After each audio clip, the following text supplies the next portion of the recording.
Bullshit, I can't hear you. Sound off like you got a pair.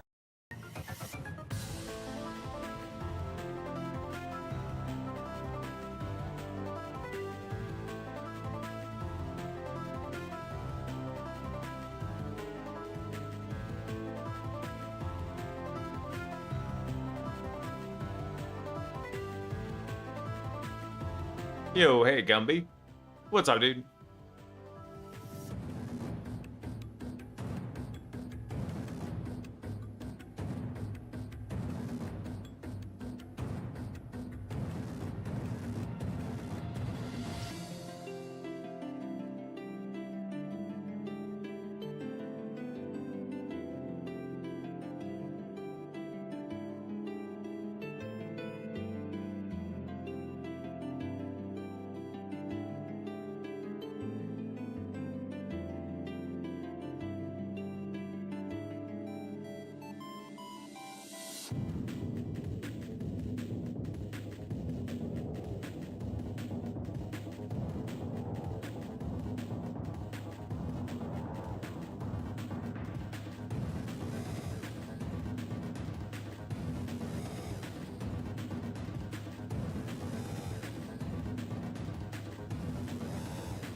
Let's say you're not the only one, Potion.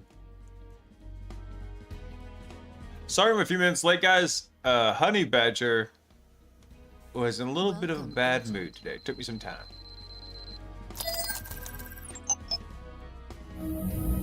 Ooh. Monkey maintaining persistence on his shell for 7 months. Thank you so much, Monkey. I appreciate it, man.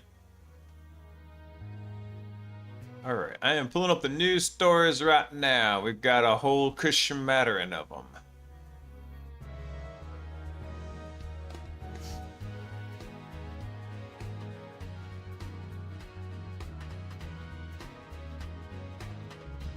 Welcome, Agent.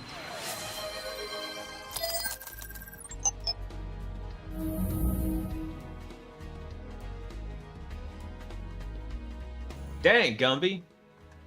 19 months of unbroken, persistent access. But 24 shells overall. Damn. Man, Gumby, you've been here pretty much almost since like the start of when I started streaming, bro.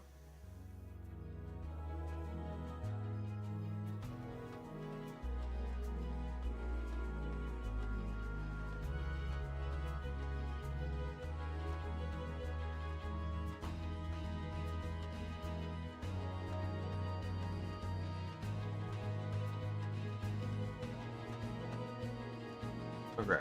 Oh, there's so much in the queue here.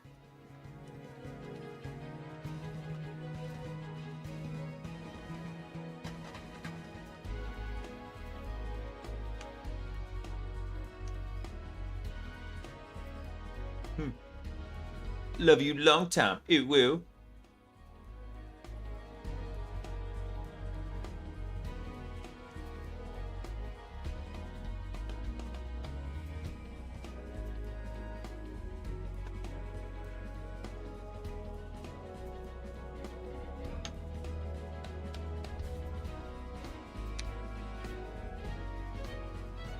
You see that, Agent?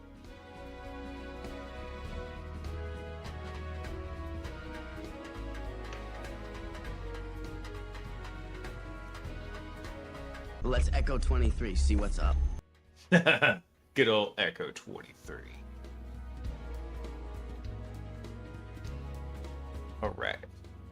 Let's kick this off. One sec. Fixing something real quick. I'll go make sure my beard's looking all smexy. Go. All right, let's get started. All my fellow wonderful truly hacker people. Hey, good, it did work. There we go. Except the camera button. Dude, the Elgato Stream Deck is not bad when it works. The kicker is getting it to work. The camera works. Praise Jesus. You know, it was the dumbest thing, guys, to get the camera fixed. So on the streaming computer, there's two adjacent USB ports. One of them powers the prompter. So I have an Elgato prompter it's right here, and this is where the camera sits. So the prompter has its own USB connection, and the camera has its own USB connection. And all I did was just swap the cables. Oh, I'm sure the camera's probably all jacked up now. I'm not sure what's going on with it. Ugh. Hang on, let me do a little bit of a tweak on it real quick. One sec. I'll actually have to go like retune it here in a little bit. Let me see. Oh, that's bright. Ah, there we go. It turned on the automatic exposure again. All right, that's much better. Muy bueno. Yeah, Gamma 9000. Dude, I spent so much time trying to fix the damn camera and no idea. Literally, I swapped USB ports. That's it. Only feds use light. Oh, you're right. I guess we'll just turn those off. There we go. Go in dark mode. Bravo 6 going dark. There you go. All I need now is like some purple LEDs behind me and just backlight me. There's no sock back there.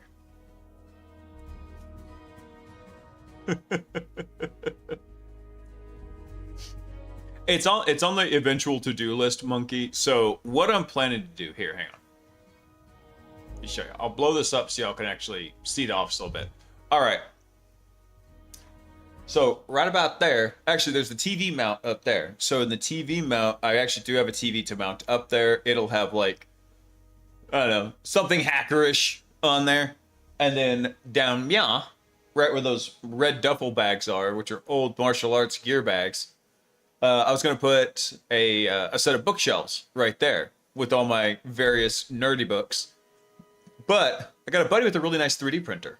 So what we're going to do is we're going to 3D print some places to basically hide LEDs on it and kind of make it like a cyberpunk bookshelf. And then all that crap back there has got to get cleaned out too. So it's a work in progress. Right now, I'm more concerned about keeping everything on schedule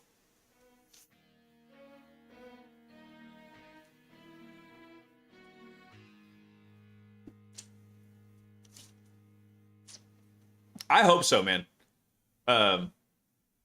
Although I gotta tell you something, that when I was explaining this over to, when I was explaining this to Grok, it wasn't very kind about it.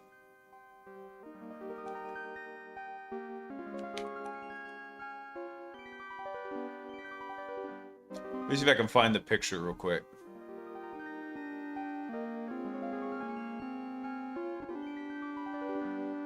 Yeah, here we go.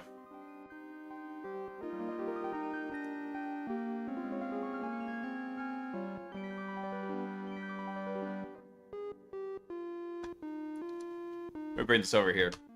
Yeah, so I got bored one day and I asked Grok to basically make a mock-up of like what the office could look like. And this is what it came up with. I'm like, that would be sick. However, I neglected to mention my budget is 2 sticks of chewing gum and a handful of broken Sonic the Hedgehog toys. Which are the kids, right? Look at this shit it came back with. Look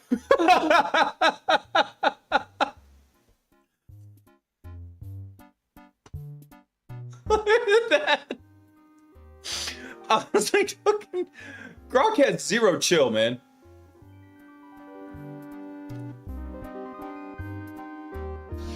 Yeah, I wasn't expecting that. I didn't even mean to really ping Grok. I just thought it was funny. And it's like, boom, gotcha. I was like, damn, ow. I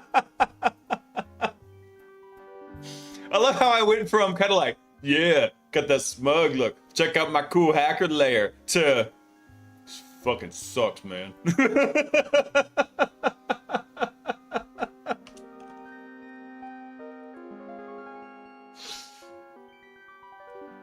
Oh, man. All right, hold on. 47. So I was looking at this thing you just sent. Let's see. Information broker. All right, let's see. What do we got here? What sources do we want? Tech radar, bleeping computers. Wait, I think I saw Huntress in here. Feed burner. There we go. Show me feed burner. Paris sends team to Bangui after alert at embassy. Interesting. I mean, that's kind of a cool aggregator. I have my own one set up. It runs daily, I think at 6 a.m. and goes through and like pulls a whole bunch of stuff together. 57. Yeah, all right. Sorry, I was thinking, you know, Hitman, Agent 47. Good work, 47.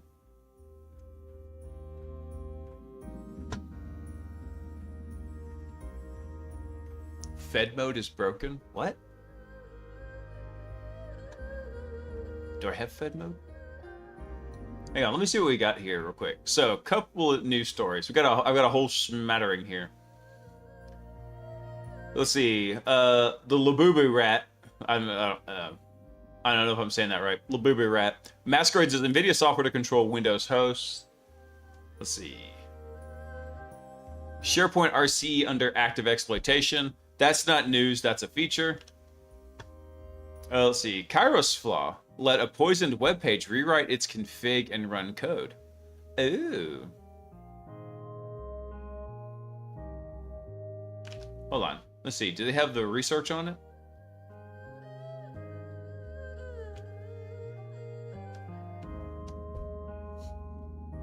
Updated 23rd. Let's get a quick look on this real quick. Yeah, it's a feature. It's not a bug, it's a feature. Speaking of which, I was talking with Cody earlier today, and he's got a big update planned for Mythic. For anybody who doesn't know, Cody is the developer for the Mythic command and control framework, and he has a really big update going. So I thought maybe we'd do another interview with him and just catch up on like what the latest events are coming up with it. Hey, Killa, what's up, dude? By the way, happy Wednesday, everybody. Like I said, I apologize for being late. Honey Badger was being extra honey badgery and just delayed me a little bit. I now know because of him why children are so cute, because if they weren't, you wouldn't put up with their crap. Let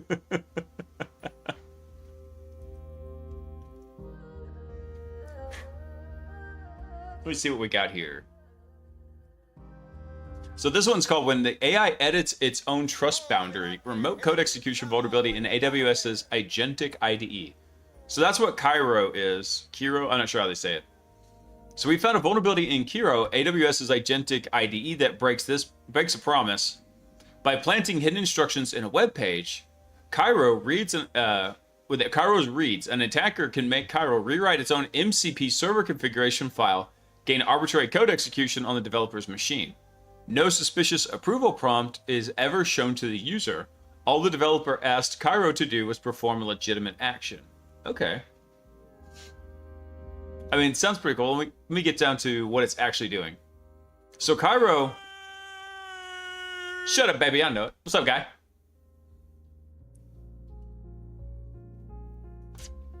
Let's see. So Cairo ships with a set of tools that an AI can call on its own, including remote web search, web fetch, execute bash, control a bash process, list processes, file edited, file created, and other tools for managing their MCP servers. Let's see. So the list of servers and the exact command line used to start each one lives inside of a config. That's pretty standard. It's in the home config, and usually like in the .name of the product and then mcp.json or something like that. When the file changes, Cairo reloads it and starts the servers it describes. That's intended behavior. It also is a dangerous part. So the contents of mcp.json are commands that run on the host with the user's privileges. Oh, I mean, that's true. Yeah, I get where they're going with this already. So the mcp.json file is not protected. Unlike other file paths in Cairo's platform, Cairo can write to its own using the write tool without approval and reload it automatically when it changes. Nice. So an attacker who can influence the contents of that mcp.json file can register a new MCP server whose start command is arbitrary code. Well, I mean, it's not just that it could be arbitrary code, but it's literally saying, hey, here's the command you go run to, in theory, start the MCP server, but you could put any command in there, and if it's not speaking the proper, like JSON RPC, then it's just going to fail, but you already got the code execution. Unsloth got Kimi K3 down to 594 gigabytes. Dude, that's kind of crazy, because was K3... Was it? I thought it was 2.7 trillion parameters. Yeah, actually, in this case, it would probably be start potion.bin, but yeah, you got the idea, potion. Let's see. Hang on one second. How many parameters is Kimi K3? I think it's 2.7 trillion. And if they're using FP8, that's 2.7 terabytes. The models ship at 1.5 terabytes because there's some compression in them, if I'm understanding the whole thing correctly. Let's see. Yeah, it's a 2.8 trillion parameter model. It's a mixture of experts, so it's 104 billion active parameters.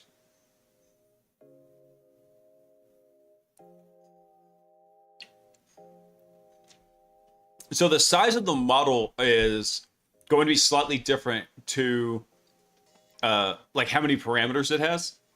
And so the number of parameters is actually how much it's going to take to kind of fit into memory.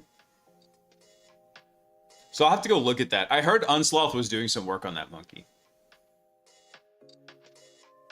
All right, hold on. Let me see. What was the thing that triggered this attack chain? Now that I know what they're doing. So the attacker only needs to have content that's returned from a source Cairo process, like a web fetch, documentation, or API response. And the user performs a normal routine action that pulls in external content, like summarize a document, whatever. The attacker-controlled content can be injected into Cairo's context from one of those untrusted sources. And when prompt injection, yeah. Anyway, we know about prompt injection. So the instruction might be something like add to a server called telemetry to the mcp.json that sends every 10 seconds anonymous usage statistics to an IP address. Yeah. Basically, you're going to have like remote code execution at that point, right there.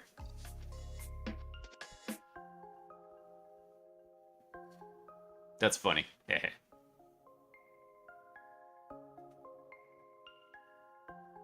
Yeah, pretty much. Okay. Not surprised by this one in here. Every IDE or every like agentic coding platform has had similar problems to that. Welcome, agent.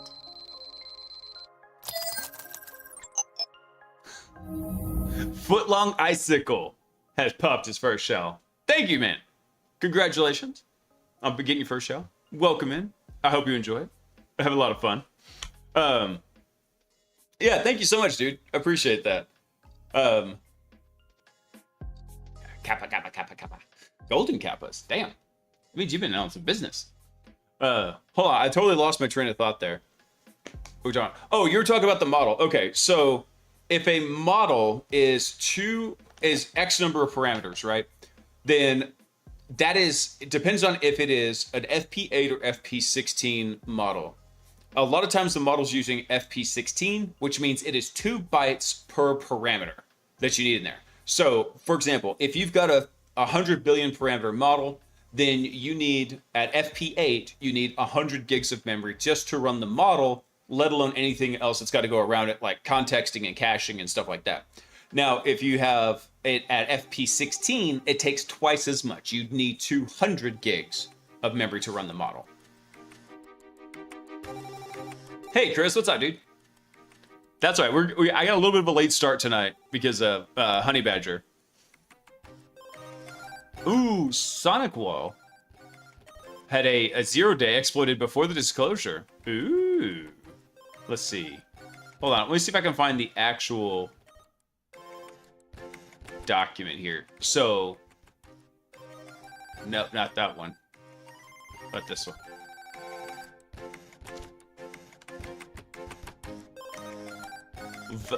Velocity?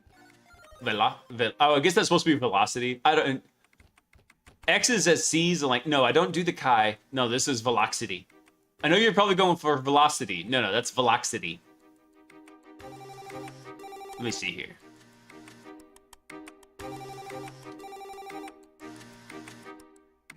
There was an 8-month streak? Hold on. Who had an 8-month streak?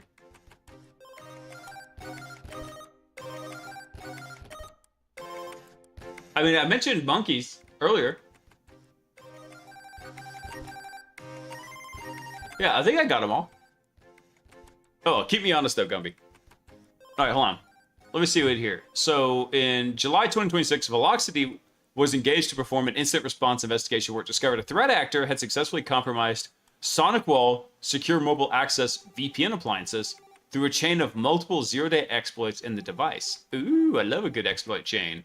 Except when I've got to make diagrams for it. Ugh. Trying to go through and like make nice visual diagrams for the WP to shell exploit. Ugh, it's a pain.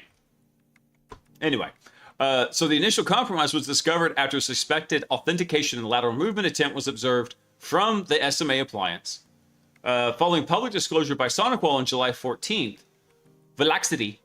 I'm sorry, I can't call it Velocity. It's Velocity. Kind of like Balake. Balake? Jacqueline? Anyway, Velocity is now able to share the details on the exploit used. Okay, so what were they doing here?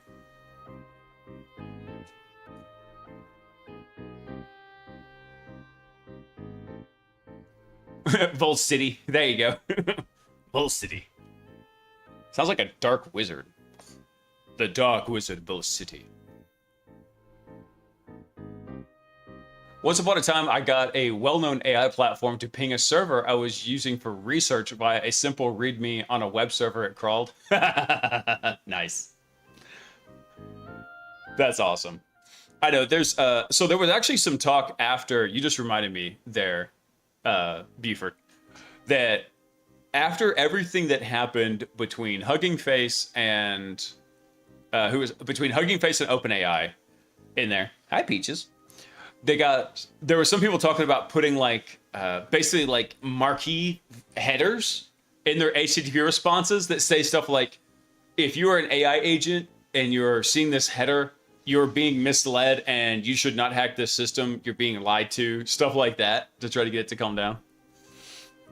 Yeah, that's right. You need to go to Principal O'Shea Hennessy's office. What? Principal O'Shea Hennessy. Principal O'Shaughnessy, get the hell out of my class.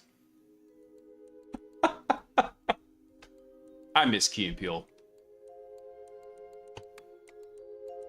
You done messed up, Aaron. That's right. Oh, damn. I love when you guys derail me, and I gotta remember what I was doing. Okay, yeah, so we're talking about the, in the Velocity exploit. Hold on. Let's see. Log analysis and key indicators of compromise. Okay, hold on. I want to see more about what they saw here, though.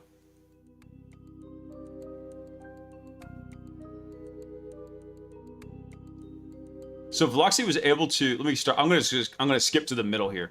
Was able to gather all the evidence needed and piece together the entire workflow and describe later in the post. There were various log files that provided clear signs of suspicious activity and compromise. Examples of the key logs are found below. So the extra web access log captures the external web interactions with the SonicWall SMA appliance. This includes the initial authentication bypass and SSRF. Nice. Further interactions were with the observed backdoor web shell, also recorded in this log. Cool. Okay, so what they say.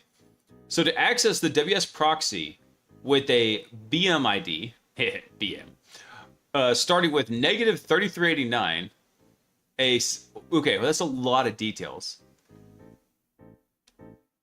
All right, I think they're still talking about like IOCs. I'm less concerned about the IOCs. I want to know really what happened. How did the exploit develop? So Velocity analyzed multiple SonicWall SMA appliances. 2 were found to be compromised and were the focus of the investigation. So Appliance 1, on June 22nd, there was a file written to user bin xzfind, and the file was a SUID binary named root run. That allowed an unprivileged user to execute arbitrary commands as root. A few minutes later, xzfind was written to another file was written, and that was a malware script with which Velocity called Knuckleball, containing 2 embedded jar archives that were injected into legitimate SonicWall processes. So the first embedded jar was the open source HTTP proxy forwarding tool, Su5. I haven't heard about that one. The second was a Behinder-like web shell. Behinder? I'm not sure. Anyway, but they're going to call this one Orange Tail. Man, how did they come up with these names? Don't forget Jacqueline. I mean Jacqueline? Son of a...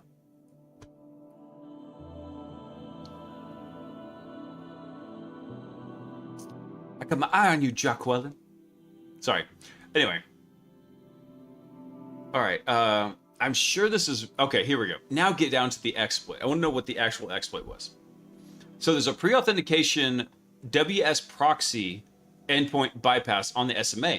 The bypass allows an authenticated external request to establish a WebSocket tunnel to localhost only services on the appliance. Ooh, nice. So it works with the request uses a SMA Connect agent with a particular BM ID of negative 3389. Interesting. So what they do is they use this GET request. They set the URL parameter negative 3389, and then I don't know what the suffix value is. Service type SSH, host 0 port here. Okay. Well, that's cool. Request matching the example above, then return switching protocols, WebSocket protocol binary. So no valid SMA session cookie was required during that. Okay, that's cool. But then did they get like they said they chained multiple exploits together?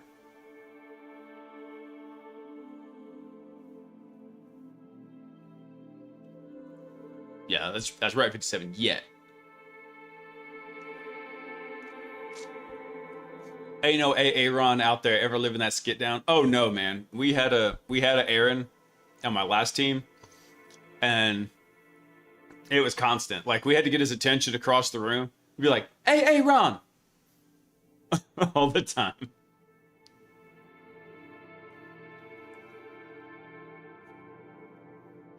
Let's see.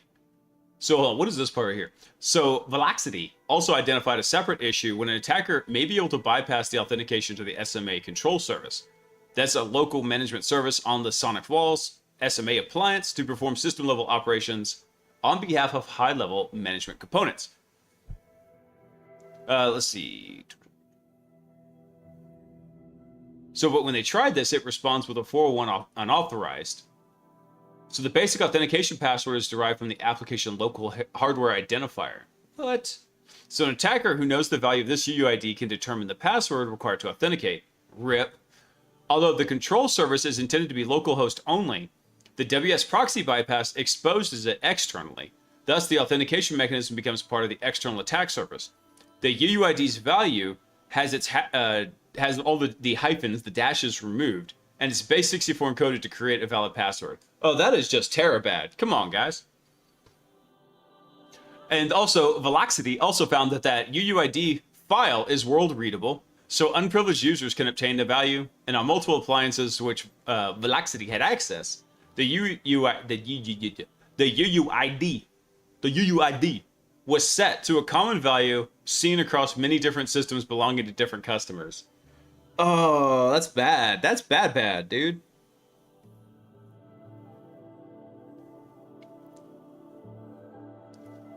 We changed the guy's name to J. Aaron. So what they're saying here, guys, let me recap this a little bit, is that there is a management interface that you can hit. You can derive the password if you can find the appliance's UUID, universally unique identifier, which is cute because the universally unique identifier file on the system is world readable, meaning any user can read it. But also, they found out that that same UUID file was apparently not universally unique. It was the same across multiple appliances that they could get access to.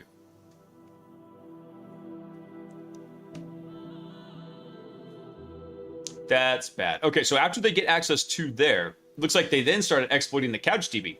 So based on forensic investigations, Velocity identified that the attacker's route to compromise involved to use CouchDB. Key evidence was that a file named 1234.sh in the temp directory. Let's see. Couch comes installed as part of the SMA appliance and is accessible via localhost only. Shipped CouchDB instances come with hard-coded credentials of admin, as is tradition. And so the exact operation was to use... Hold on. The exact operation that was used by these guys for the CouchDB exploit remains unknown to Velocity, but a few... I can't talk. But known facts are as follow. So the CouchDB user was used to write and run the script, to write and run a script that read the product UUID. Velocity can timestamp match that against a port. Knowing the product's UUID would allow the attacker to access the vulnerable syscontrol management interface. All of the above occurred prior to the exploitation of the import of endpoints under syscontrol. Proof of concept got released by Rapid7 related to this. However, it requires a hard-coded cookie value not present in the system analyzed by Velocity. So the value of the POC appears to be derived from the static cookie set on the virtual SonicWall appliance. Hold on. So then we've got a new CVE right here. So much stuff.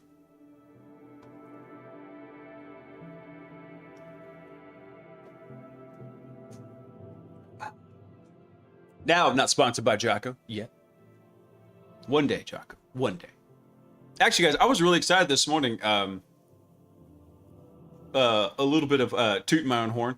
The YouTube channel is up to 500 subscribers. So I was like, hell yeah. A lot of people are like, oh my God, it's only 500. I'm like, hell yeah, it's 500. That's awesome. So I was excited. I was happy. And then, what was it? Agent Zero was asking me, it's like, how many are you trying to get to? I was like, I mean, it'd be really cool to get that 100K, get the little, plaque and stuff. And he's like, you're pretty far from that. I was like, well, you can't get to 100K without going to 500 first, buddy. It's like, you gotta start somewhere. Baby steps. Baby steps. Get to 69, then quit. That'd be funny. All right. Let's see here. Sorry, continuing on this one. Let me see. So what did they do here?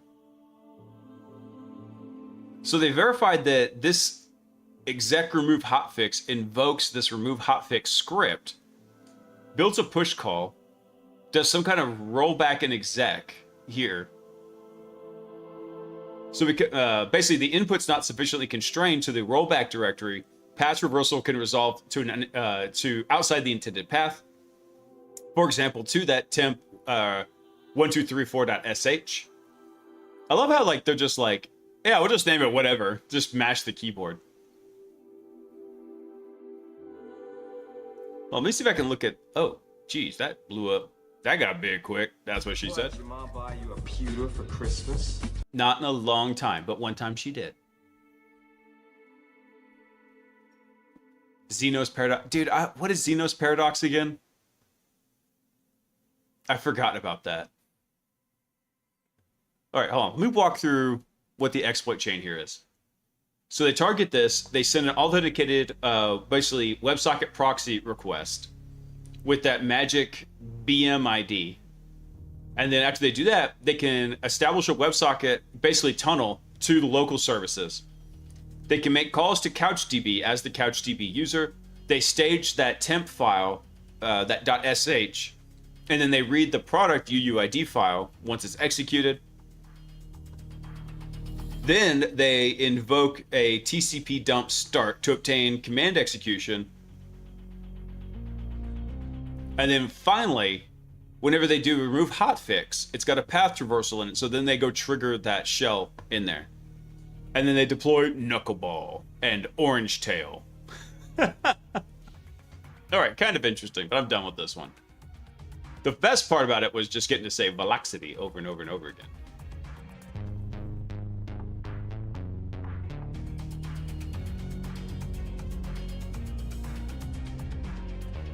The thing where if you keep subdividing, you never actually reach the goal. Wait, was that really it?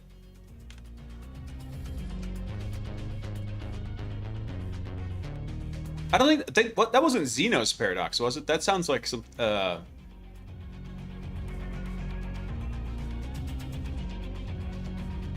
me see here. So they challenged. So.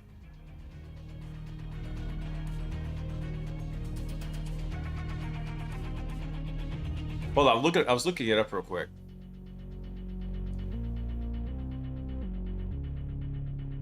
So to reach any destination, you must first cover half the distance, then you must cover half the remaining distance, then half of what's left, and so on and so forth. Because there's infinite many of these halfway points, you can never actually arrive. Okay, that you were right. That is it. Yeah. Now, what's funny is the Greeks at the time, because this was around like 400 BC, right? They didn't know about converging infinite sums in sequences. But also, they didn't know about things like Planck distances. So in theory, he could have been right and just not even known it. So if you're not familiar with this, there's a certain unit of measurement that is incredibly small. That is, in theory, it is the physical limit of the minimum distance something can move. It cannot move any distance less than that, and every move, it has to be some multiple of that Planck distance, right? So he could have technically kind of been correct and just not known there's a Planck distance. Anyway. Enough like physics nerding out here. What is it? GitHub cuts public bug bounty payouts and moves top rewards to VIP tier. Ooh, really? So GitHub, beginning July 27th, so this is already in effect 2 days ago, GitHub's gonna cut public bounty payouts by at least half at every severity level. Critical findings will drop from 20 to 30K down to a fixed 10K, while its permanent invite-only VIP tier will still pay 30K. Reports filed before that date, including those in GitHub's growing triage queue, will retain the previous payout terms. GitHub said the changes are intended to reduce noise while giving established researchers faster responses, higher rewards, and closer access to security engineering team. Cool. So you don't earn more by submitting more, the company said. You earn more by submitting better. I mean, I don't know, because you got to think, the people that are slopping up the queue in here with like cheesy bug bounty reports that they don't actually understand, and the ones that are choking the pipeline in here, they're not going to be dissuaded. If they thought they could burn $5 in tokens and go get a halfway decent bug bounty report that has, you know, let's say like a 1% chance of going through it, they're going to keep doing it, right?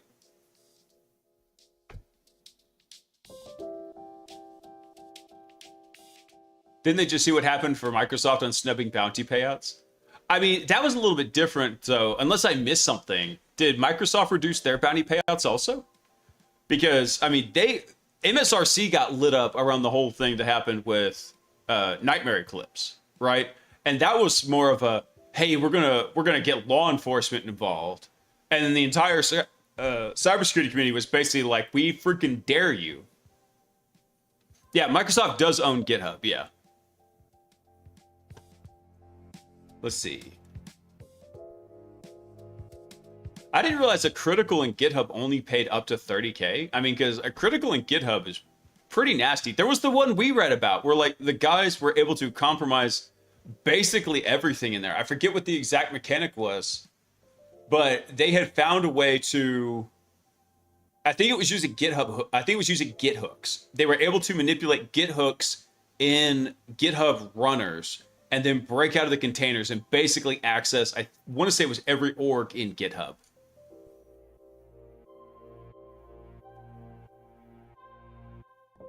Let's see.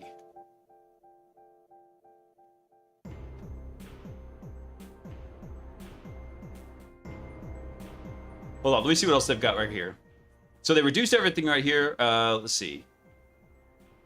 So public rates are about 50% lower and about 59% lower for criticals when measured against GitHub's previous ranges.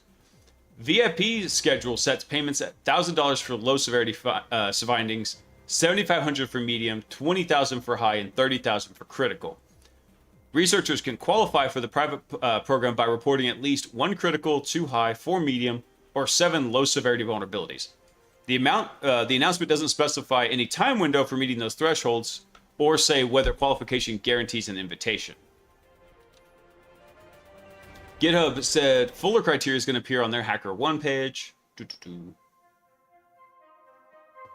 What about when your own AI finds the bug first? GitHub's report controls arrive as AI makes candidates finding cheaper to generate and code review cheaper to repeat. So more researchers can produce potential findings while internal teams can are faster than they can scan the code, validate issues, and feed fixes into the release and commit pipelines before the external report arrives.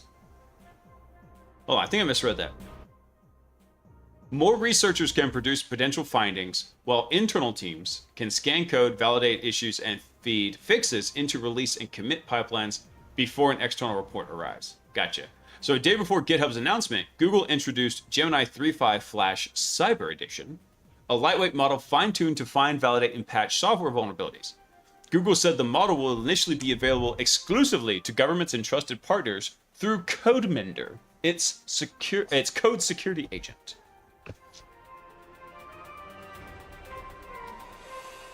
What else they got going on here?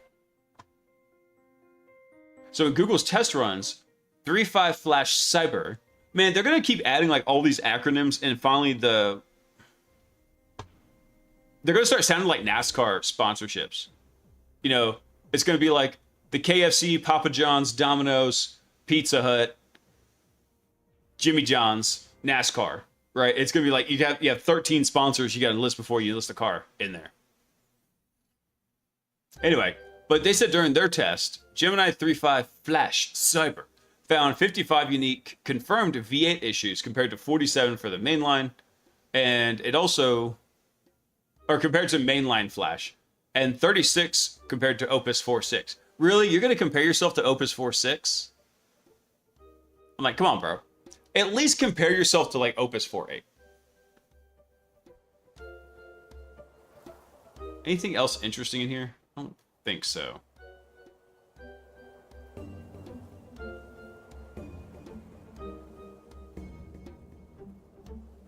Nah, nothing much in there. Yeah, bug bounties, I mean, they're just like everything else in the tech industry right now. Everything's getting weird, dude. Where'd I get the shirt?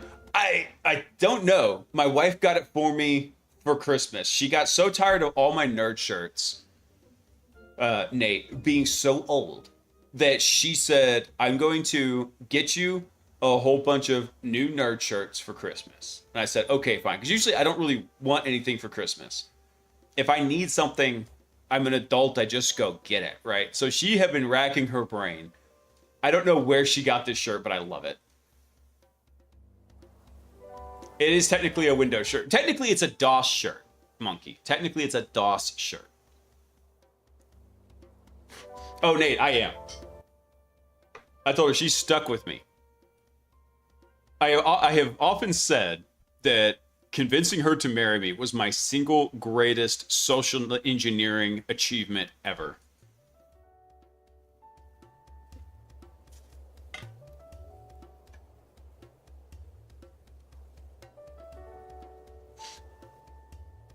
That would be funny to go make like a distributed DOS system. Like DOS that, like a hyperscaler DOS that runs up, so you could call it, just to call it DDoS, would be funny. All right, what's the next one here? So, truth be told, guys, like whenever we're coming through, we get a lot of stuff from Hacker News, but Hacker News is an aggregator. What I try to do is, here we go. I try to actually go find the original source analysis. So this is my aggregator to get to the original source. Shut up, baby, I know it. Hold on, is Dark Reader? Oh, that's so much better. I didn't realize how much my retinas were hurting. I apologize to everybody for using Fed mode. Only Feds use light mode. I didn't even realize I had turned it off because I was inspecting a web page earlier and forgot to turn it back on. I guess I thought it worked on like a per web page basis. I was wrong. My apologies. Mea culpa. Let's see here. So what is this? Tengu, modernized Mariah that doesn't want to leave. I mean, do they ever really want to leave? So Tengu is a modern Mariah-derived IoT malware family that shows how today's botnets are evolving beyond simple distributed denial of service tooling. So we selected Tengu for deeper analysis because it stood out from many of the Mariah-derived samples that we tracked, and because it was surfaced by our machine learning system for identifying previously unknown malware families. It combines a custom encrypted command and control protocol, proxy functions, payload updates, system and network discovery, and a broad set of denial of service capabilities targeting multiple protocols and services. Ooh, interesting. They're always all about the my DDoS. I'm like, guys, what year is this? Nobody gives a shit about DDoS anymore.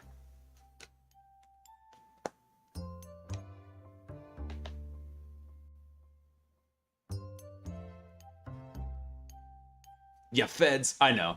Technically, by the way, guys, if you're in the chat, which if you're listening to this, you are a Fed. It literally says, the rules in the chat was, don't talk about anything illegal.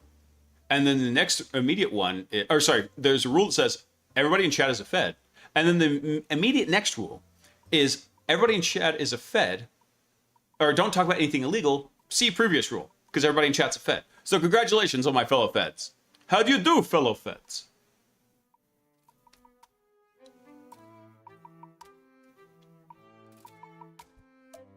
Let's see. I want to see what they've got going on here. So what's the C2 communication they've got going on? So the sample they analyzed shares several traits with Mariah, including plaintext registration packets, attack vector registration, encrypted string initialization, and portions of the denial of service attack code. However, Tengu adds more modern capabilities, including AEAD encryption. What is AEAD encryption? Hold on. I live in acronym hell. I don't know what this one means.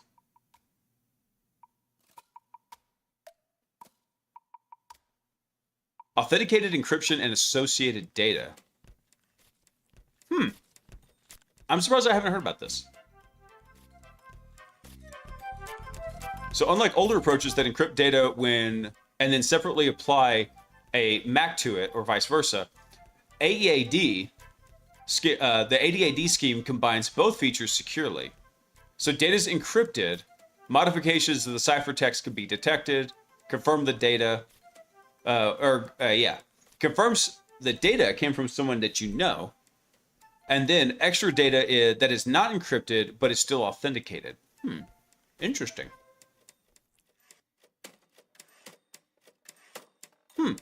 I'm surprised I hadn't seen that kind of encryption scheme before. Cool. This is why I like doing the news stream, because I learn about new things all the time. Trust me, I'm not a Fed. By the way, you left the back porch light on. Actually, I can guarantee you I didn't. Hold on. It actually may be on right now because I think Peaches is outside.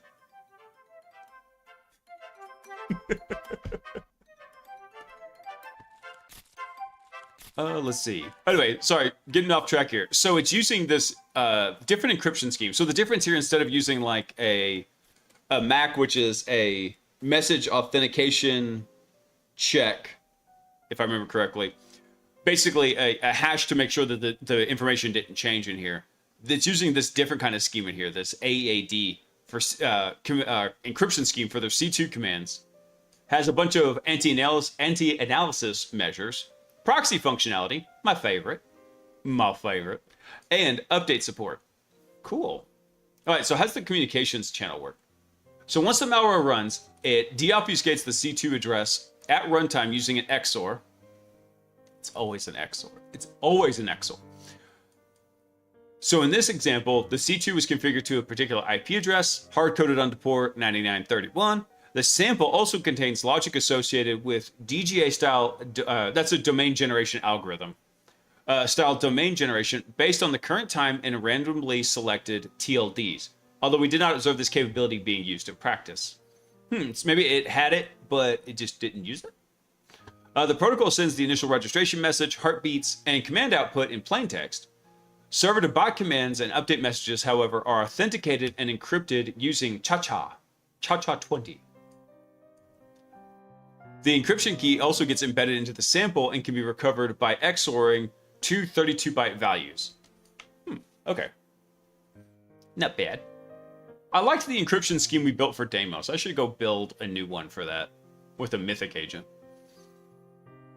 Let's see. So it's got a bunch of proxying stuff, network information gathering, stop attack. Why are these guys so hard up for denial of service attacks? I don't get it. It's like, we knocked servers offline. Yeah, all you did was make it where I couldn't play Alan Wake on Christmas, you jackasses. Let's see. You can also get system info, execute commands, do cron persistence, and systemd persistence. Ooh, nice. Very cool. Oh, also there's one for initd persistence. What else do we got in here? Self-defense mechanisms. Nice. Most Mariah variants implement few, if any, of these self-defense capabilities, which is why this part of Tango immediately caught our attention. So the malware forks a detached guardian that pulls the main process every 60 seconds and relaunches the installed binary whenever the monitored instance terminates, providing process-level self-healing persistence. Additionally, it employs several methods to maintain its foothold on the infected system. So the watchdog routine disables the sysRQ, disables any active hardware watchdog, and closes the device cleanly. It then forks a background worker that masquerades as a K worker, reopens the watchdog device, if available in the system, and arms it with approximately 30-second timeout. The worker sends a keep alive signal only while the main malware process remains alive. If the malware is killed, the worker is reparented to init. Ooh, okay. So they're, what is it? They're disowning it. They're disowning the process, is what I believe that's the correct term. Let's see. Oh, so if the malware is killed, the worker is reparented to init, stops servicing the watchdog, and allows the system to reboot. So this turns the watchdog into an anti-remediation mechanism, using forced reboots to give the malware's persistence mechanism an opportunity to relaunch. Although that's pretty noisy, though. You start like forced rebooting systems, they get a little bit sketched about that.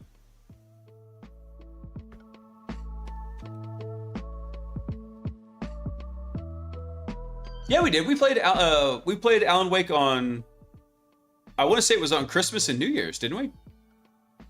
We played Alan Wake Remastered.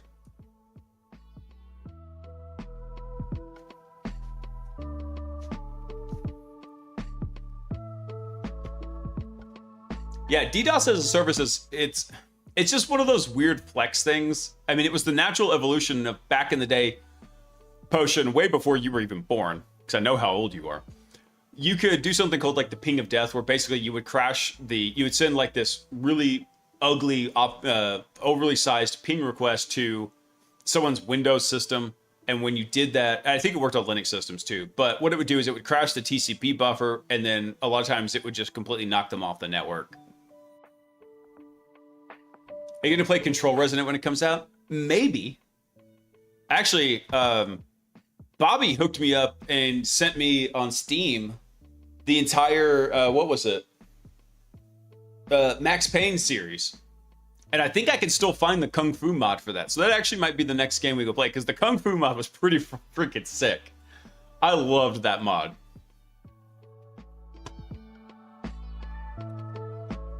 Let's see, what else do we got in here? Oh, hold on. Potion sent something real quick. Risky click of the day here. Hang on. I'm going to send this, I'm going to queue this up for next. I want to finish what I was looking at for this Tengu thing, see what they're doing. All right, so binary bricking. The malware also contains a list of reboot and shutdown related binary paths. So by overriding each file header with an ELF OOD, it corrupts the ELF binaries and can interfere with normal reboot and shutdown attempts. This may complicate recovery on systems where defenders rely on those utilities to restart or safely power down the infected device. Ooh, interesting. That I've never seen anybody do that. That's cool. Then again, what I haven't seen could probably just about fill the Grand Canyon. So because this next one is competitor killing. Nice. No competition. Independent actors compete for access to the same poorly secured IoT devices. Tango attempts to remove rival malware to gain and maintain control. So the function implements a continuous competitor killing loop. It records the malware's executable path at start time, then repeatedly scans /proc for running processes. Processes are ignored if they belong to the same malware instance. Let's see. Or an internal allow list that includes common Linux processes. All other processes are checked by executable path, process name, and command line against known rival malware patterns. Matching processes are terminated, including related processes discovered through the process tree walk. That's funny. Although it's not actually, I mean, that's not terribly funny. I know some guys that used to gain anonymous access to systems and then go patch the bug they used to get that anonymous access. So I'm just saying, I know that they did that. Stalker 2. Hey, Nullsec, what's up, dude? What else do they have for their anti-analysis? Let's see. So this variant also stores some of its strings encrypted and decrypts them at runtime. So the strings are protected by a custom XOR-based cipher stream. Of course, it's XOR. Let's see. That it generates its key stream from separate 64 and 32-bit linear congruent generators combined with a per-entry incremental value. Interesting. So the decrypted string supports several behaviors described throughout this analysis, including host and network discovery, watchdog handling, anti-analysis checks, competitor killing, and download tooling.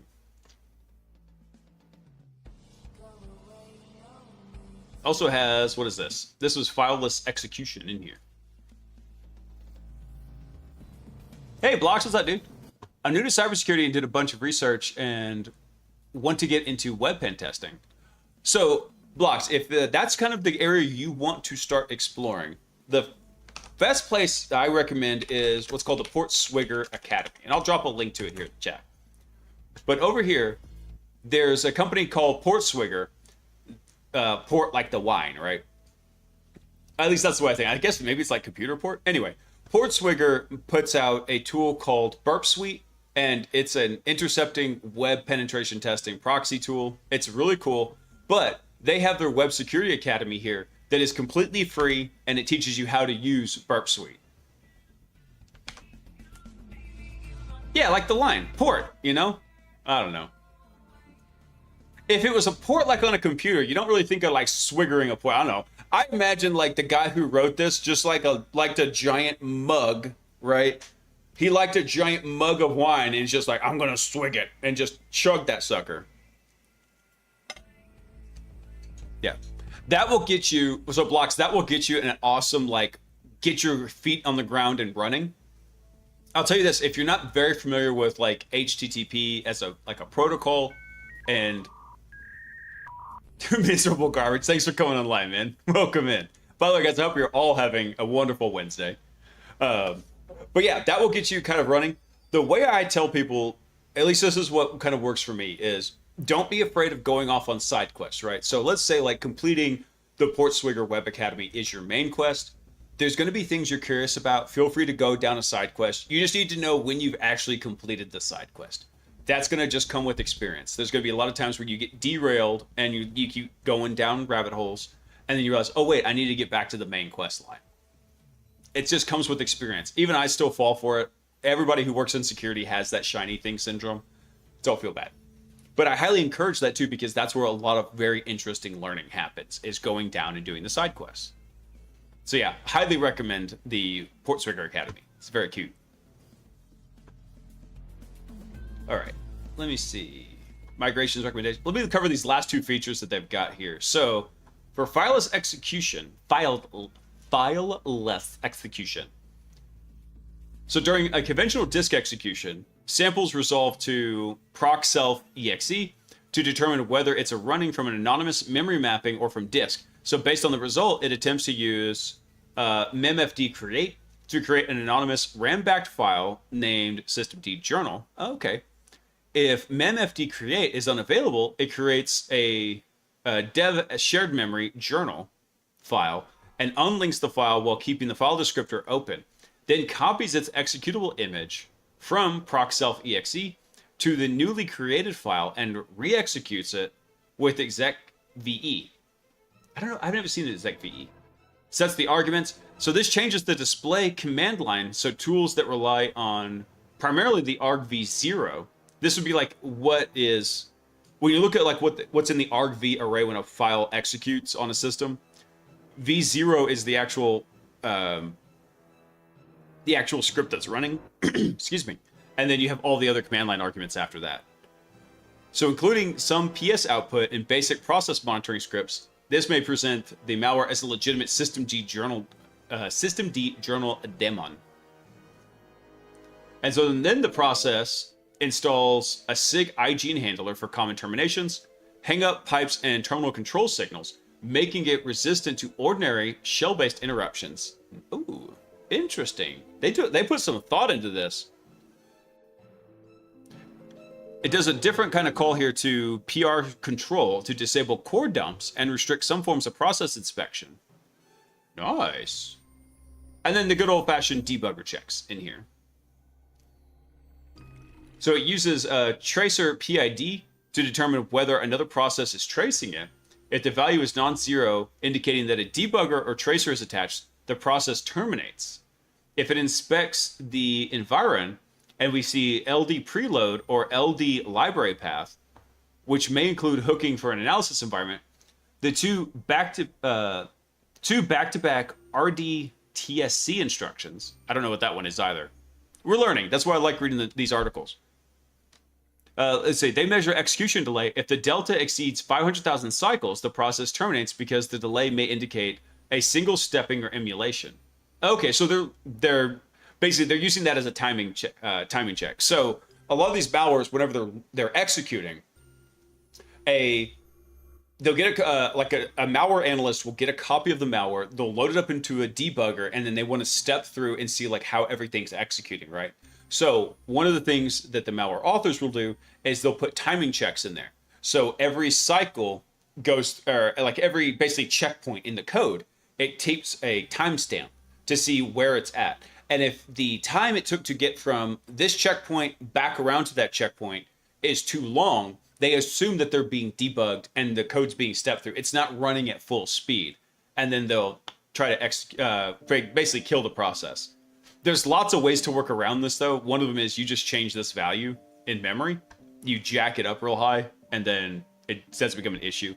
All these things do is they don't really block analysis. They just slow analysis down quite a bit.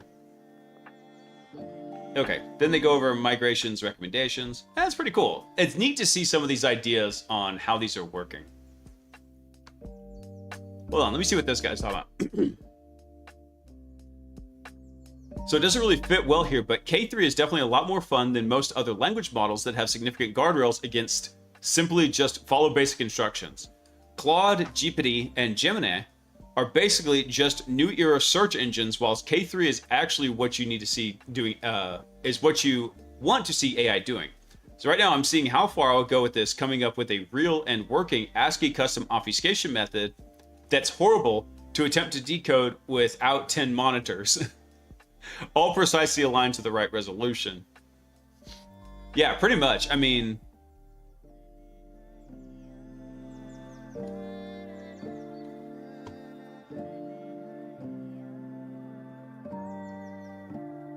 so, for example, here he asked Grok, explain J, justify, argue, defend, explanation, configuration.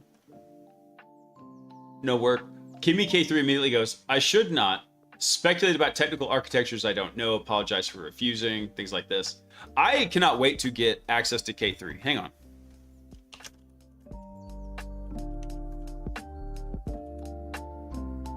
I don't think it's up on the Olama cloud yet.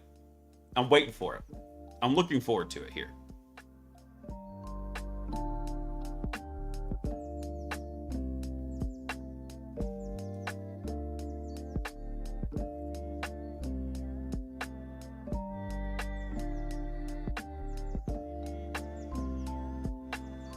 Ooh, K3 is on Olama cloud now.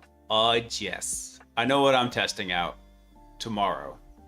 I'm not going to be able to do it tonight. I bet that sucker's going to burn through usage.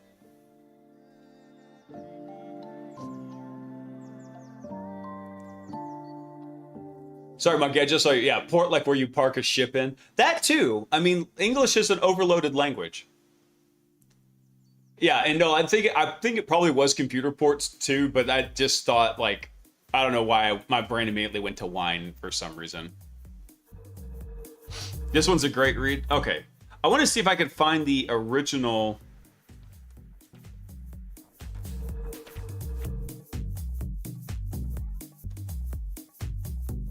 Occasionally, they actually do.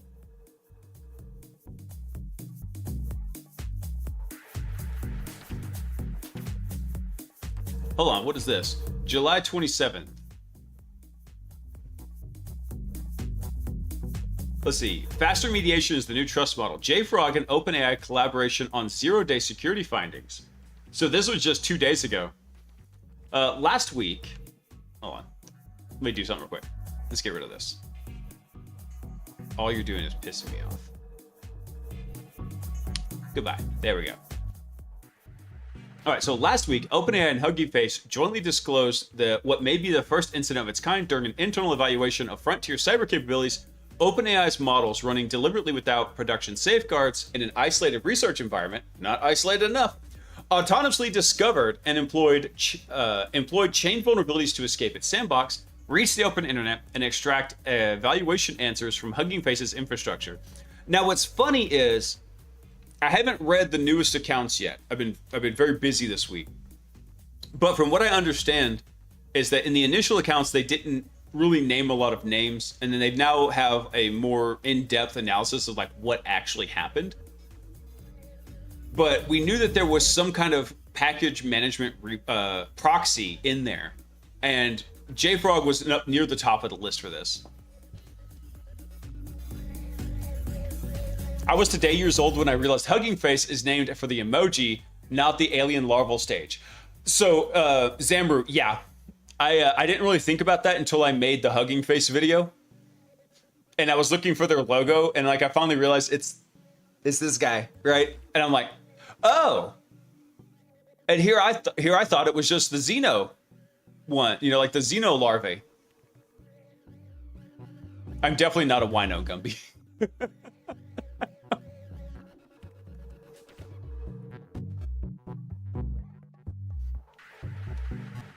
Now I need to make an alien face hugger emoji. I know, right? Hold on, let me try something real quick.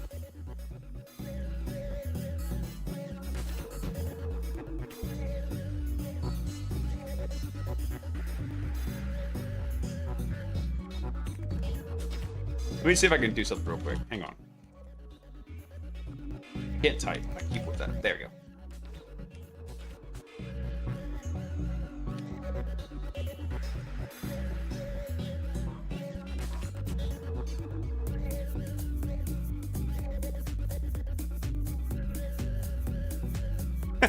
Okay. All right, this one's not bad. There you go, hang on.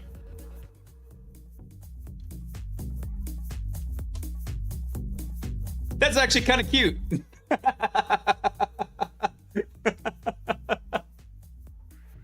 Are we going to put a smile on the xenomorph?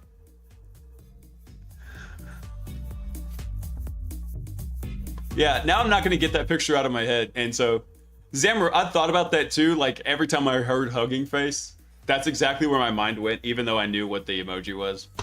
Now I'm never going to get that out of my head. All right, hold on. I'm glad it's not just me. Dude. Obviously, a lot of our minds, because you have to have a little bit of a weird slant on the world to kind of work in security, or at least be interested in it. I'm going just to be straight with you. So yeah, like the whole port thing. Is it a computer port? Is it a ship port? Is it a line? Whatever. You think a little bit non-linearly, right? Well, no, go back. Hold on, my browser's being weird. So yeah, my mind totally went that way. Let's see. Okay, let's go back over to the article here. Sorry, I'm very distractible tonight. So what was JFrog's role in this whole thing where, whatever this, and I joked about it, like in the YouTube video, I called it Gal, like Galaxy, right? We had Sol, Terra, Luna. I was like, why not Gal? So anyway, whatever this unreleased model was, so during the, oh, now I remember, actually, hold on, before I got distracted. So what was funny is the security benchmark that when the initial release came out that they said it was running was called Exploit Gem. But I think once the model actually got into Hugging Face's systems, the data set it was looking for was a different one that sounded very similar. Like Cyber Gem, I think. I'm going to see if I can pull that up. We'll go through that next. I want to see what JFrog has to say here. All right, so during a security evaluation, OpenAI's model identified previously unknown zero-day vulnerabilities in self-hosted Artifactory installations that could be exploited to gain unintended internet access. OpenAI's security team disclosed the vulnerability to us responsibly and immediately. Our security team treated the report with urgency it deserved and as a genuine zero-day unknown to the world, and moved accordingly. We developed, validated, and released a fix for all JFrog customers, self-hosted and cloud alike. Cloud customers are already protected. Self-hosted customers have been notified to upgrade to the fixed version referenced in our security advisory. So this isn't the first time we've worked shoulder to shoulder with OpenAI security and red team, and it won't be the last. Our teams collaborate continuously to identify and patch vulnerabilities before they can be exploited in the wild, publish CVEs, and credit the research behind each finding. The software ecosystem is already reaping the benefits. Pairing expert AppSec teams with sophisticated AI models means vulnerabilities are discovered and remediated faster than ever, which is the ideal way this is going to happen, right? It really is. Everybody's like, oh my God, so is the AI is going to take our jabs? They're going to take our jabs. No, it's not supposed to be drones. It's supposed to be Iron Man. It's supposed to enhance you. Whiplash got BTFO'd by Iron Man and War Machine. That's why. They had real humans in there. Anyway. So there's an important and frankly optimistic lesson buried in this incident. AI models are becoming extraordinary zero-day discovery engines. So the same capabilities that let a model find an exploit path no human had found is the capability that will let defenders find and eradicate those paths first. I think this is a bogus statement. Saying no human would have found it is bogus. Saying no human was probably going to look for it is a little bit different, right? There's only so many cycle hours you can have. That's why the AI systems are so interesting, because they can multiply you. Anyway, so OpenAI made this exact point in their disclosure, and we agree. Advanced cyber-capable models should be put to work helping security teams discover weaknesses before attackers do, understand how vulnerabilities chain together, and remediate them at machine speed. No, I'm not saying ludicrous speed. Ludicrous speed. We're going to take the remediation speed to plaid. Now, at the same time, you can't overlook the main problem that Hugging Face had, which was they could not use any of the SOTA frontier models because all the guardrails blocked them. And they had to use an open source model. That is one thing you absolutely cannot go overlook. Anyway. So this only works under one condition, though. Responsible vendors have to react immediately. A 0-day found by a model and disclosed to a vendor who sits in it for weeks is a gift to attackers. A 0-day found, disclosed, patched, and shipped to every customer at top speed, ludicrous speed, a ludicrous speed you could say, is the security flywheel the entire community benefits from. Is this why they're saying the flywheel thing? I was like, why is the flywheel becoming the new buzzword? I guess that's why. Anyway, especially for critical infrastructure that runs the software. What's our commitment? Okay, so they didn't really disclose a whole lot in there. Thanks. Thanks, guys.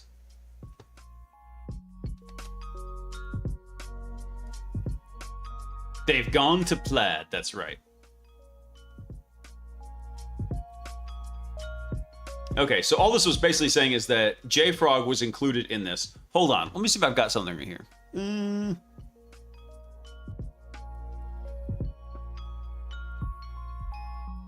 Now, where is the new Hugging Face data?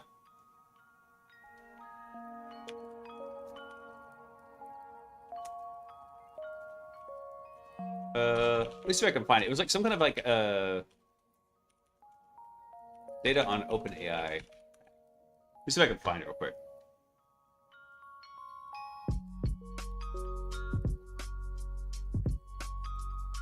Where was this?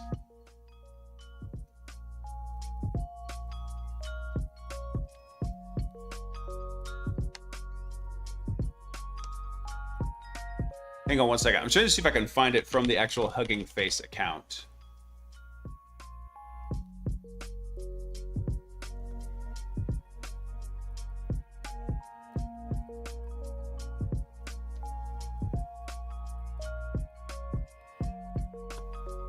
Here we go. I think I found it. Yeah, here we go. One sec. Because this was something Hugging Face put out a little bit ago. They put this out on the 27th. Anatomy of a Frontier Lab Agent Intrusion. Technical timeline of the July 2026 incident. So a companion technical write-up to our incident disclosure. This post walks through how the intrusion actually worked. 2 initial access vectors, how the agent pivoted and moved laterally, representative examples of the commands that were run to allow, and how we investigated with GLM 5.2. Live credentials, internal host names, and specific indicators have been redacted or genericized? Genericized? You mean generalized? Hold on.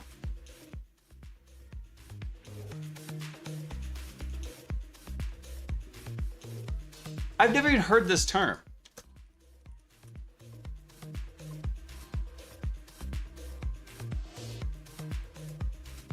I guess maybe that is the technical term.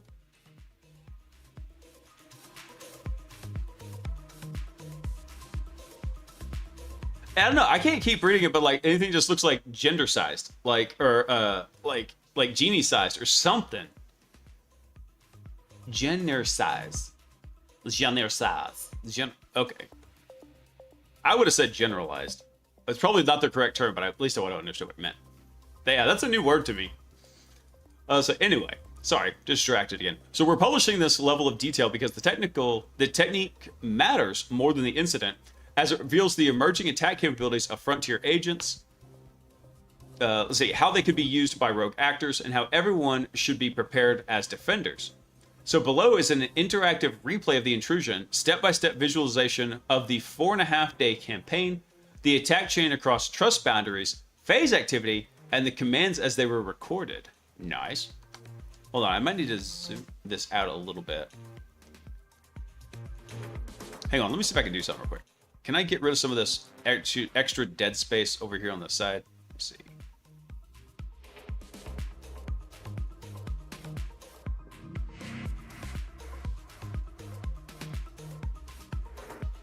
Damn svelte.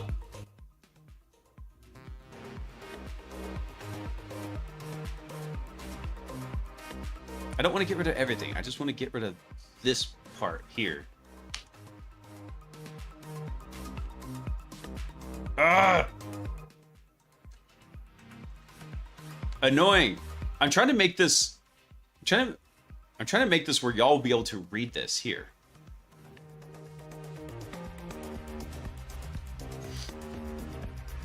Hey, the camera's working. Talisman. Yes, it is. Yeah, dude, Talisman. It was the dumbest fix either. Too. So like, all I did was I unplugged 2 USB cables, one of them being the camera, and I swapped the ports. That was it.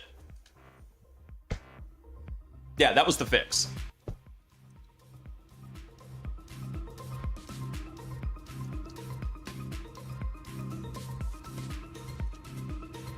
Hang on, let me see if I can do something else here real quick.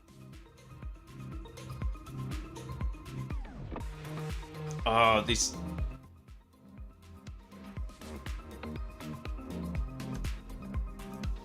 Hang on, I'm trying to see if I might be able to modify the CSS. Hello, IT. Have you tried turning it off and on again? I tried turning it off so many times in here.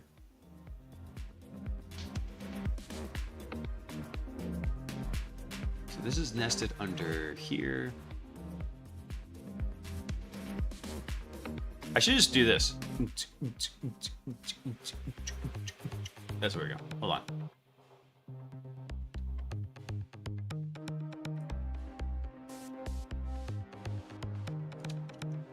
Ah, damn it. Oh well, forget it.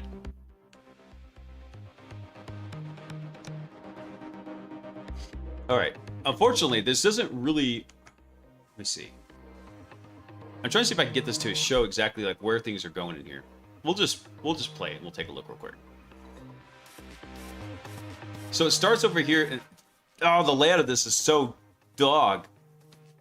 Anyway, so it's in the evaluation sandbox. It gets some egress. So phase activity here, evasion with gzip and base 64. Yeah, elite evasion.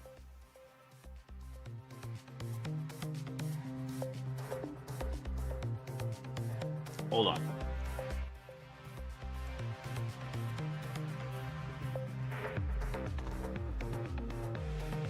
I'm going to slow it down a little bit. So it covers going from the internal to egress to rooted launchpad. Whatever that system was. It sets up C2 and dead drops. That's what this is showing right here. Sorry, that's as chunky as I can make it right here. So after it sets up the C2 and dead drops. It's got some kind of stage C2 payloads outbound. I wonder if this is the... So this is, I guess, their event counter? Like how often they were counting these events happening here? Let's see.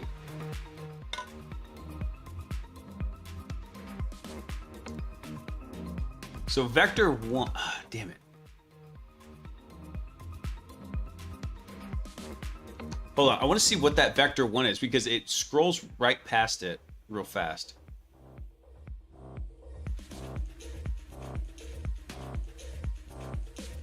Foothold inside the perimeter dataset processor. Even at 0.5 speed, it just goes really fast. Yeah, data... Oh, okay, so it does the dataset exploitation, and then it does some kind of SSTI in Jinja. Their first mistake was using Jinja. One small sandbox on the internal network from the dataset processor.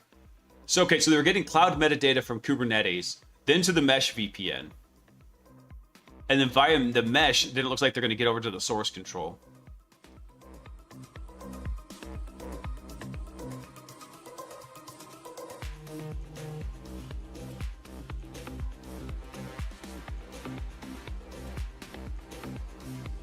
This is a very interesting dashboard. It just doesn't scale very well. I think I don't know what kind of monitor they looked at this is. Hang on one second. I want to try something real quick. Yeah. I was like, guys, how did you picture this scaling? Right? I was like, I don't know how many people you think have vertical monitors, but it ain't that many. I don't know. Very cool. You know what? They get an A+ for the data and the presentation, but they get a C- on the layout.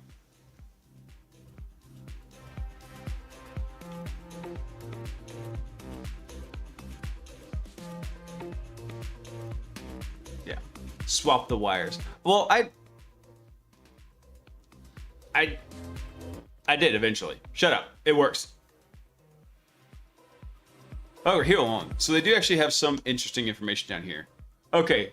So reaching the launch pad for chaining through the other party's infrastructure. Hey, Dev. What's up, dude? All right. So during an internal capability evaluation on OpenAI's platform, the agent escaped its sandbox by exploiting a 0-day in what we now know as JFrog. Let's see. One of its primary permitted network egress with internet access. Hold on.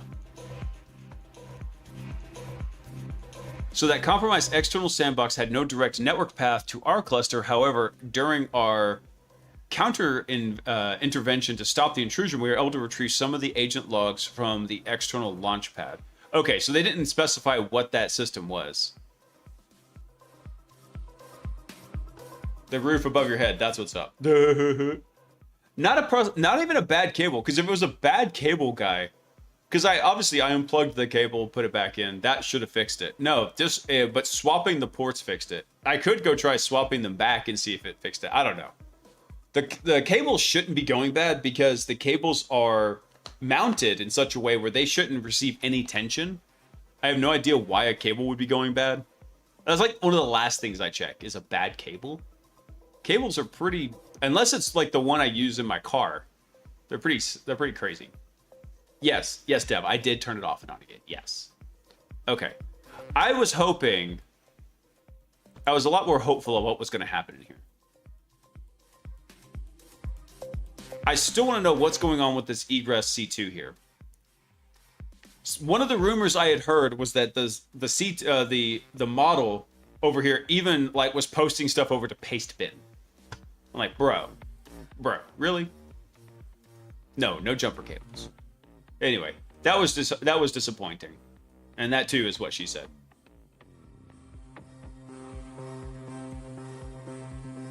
Ooh, what is this?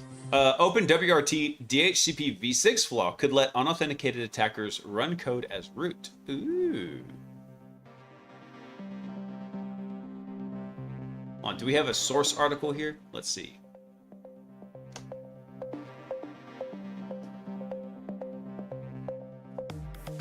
Is this the right article?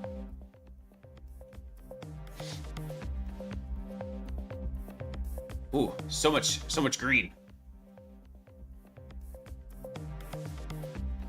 This one actually looks more interesting than just the OpenWRT one.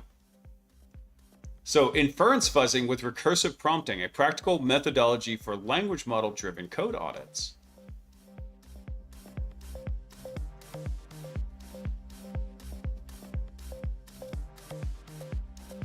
Playing into the hackers theme? I know, right?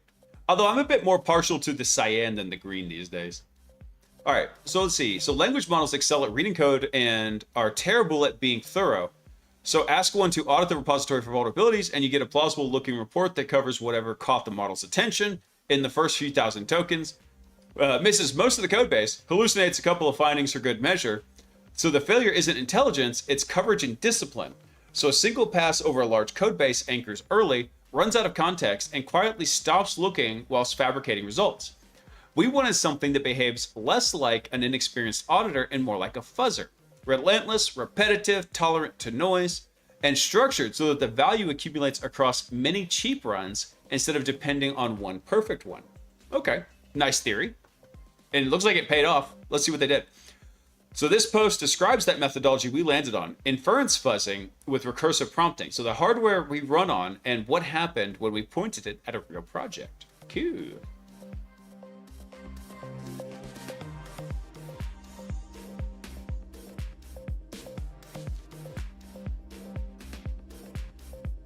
Bad gummy. Hold on, let me see if it actually was going to work. Oh, God, I think it ate it. Because it lied to me.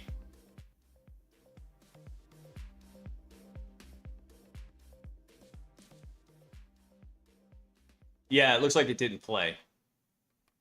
Hang on.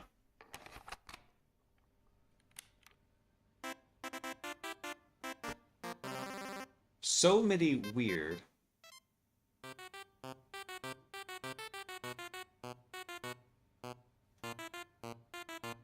That was not what I was trying. Hang on. Hang on, let me see if I fixed it.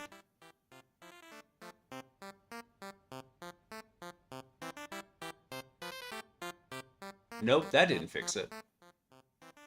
Damn it. Alright, something else to fix now.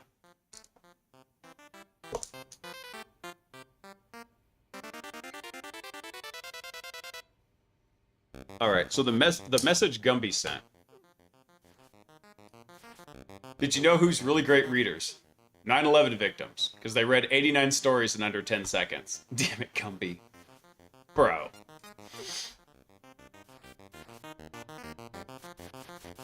Let's see. Alright, so let's go with this. So the core idea here is traditional fuzzers mutate inputs and watch programs for crashes. Inference fuzzing mutates reasoning. So instead of feeding one carefully built prompt to a model and hoping it finds everything, we run the same audit prompt many times, each time with a completely clean context, and treat each run as an independent random walk across the code base. Okay, not a bad approach. Let's see, so a clean context is the whole trick, because the model starts every pass with no memory or previous passes. It anchors on a different entry point, wanders down different call chains, and reasons about different corners of the code each time. One pass fixates on the authentication flow, the next on a file upload handler, the next on an XML parser body nobody's looked at in decades. No run is complete, but the union of a few dozen runs covers ground that no single run could ever cover. No single run ever could. I will argue that you could get that in a single run if you're using an actual workflow type. Let's see. I would almost say like a workflow style prompt, or you had some orchestration there, not just go find a bug, right? But I do agree with them that, hey, this is well known about language models, right? They will take all sorts of disparate paths to try to get somewhere and look at things in different ways each time. So this is a recall first design. Each pass is told not to self-censor, report anything plausible, don't worry about false positives, don't try to be conservative. The result is exactly what you'd expect from a fuzzer, which is a large, noisy pool of candidate findings, which most are wrong. Hundreds of candidates from a real code base with a false positive rate that would be embarrassing if the pool were the product. But the pool isn't the product. It's the input for the second, very different stage. So the key architectural decision is the recall and precision are different jobs, and they belong to different models.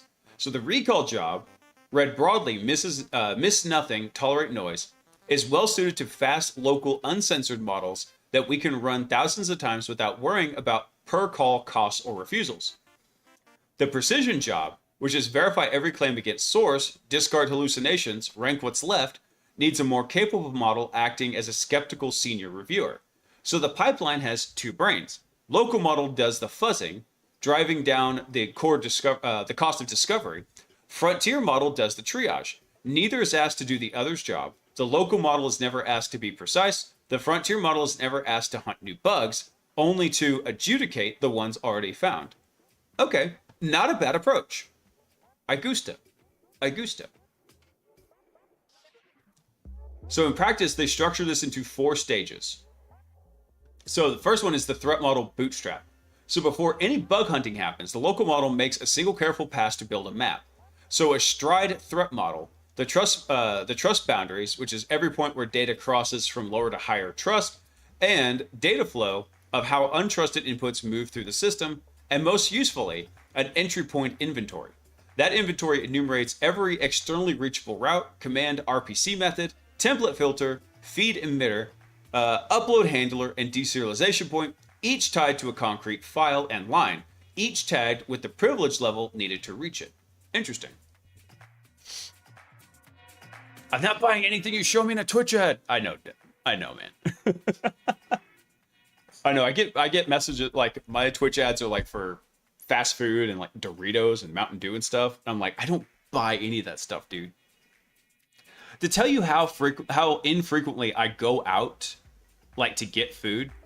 Sunday, I took the kids to Spring Creek Barbecue, which is a chain barbecue place, but they're very good. It's pretty tasty. And we actually like dined in there because I've got like this dragon's hoard of gift cards. And so I went and burned some of those gift cards, took the kids out. And Agent Zero's sitting there. He's like, this is a fancy restaurant. I'm like, oh, you sweet summer child. You just don't know any better because I don't take you anywhere. We eat at home.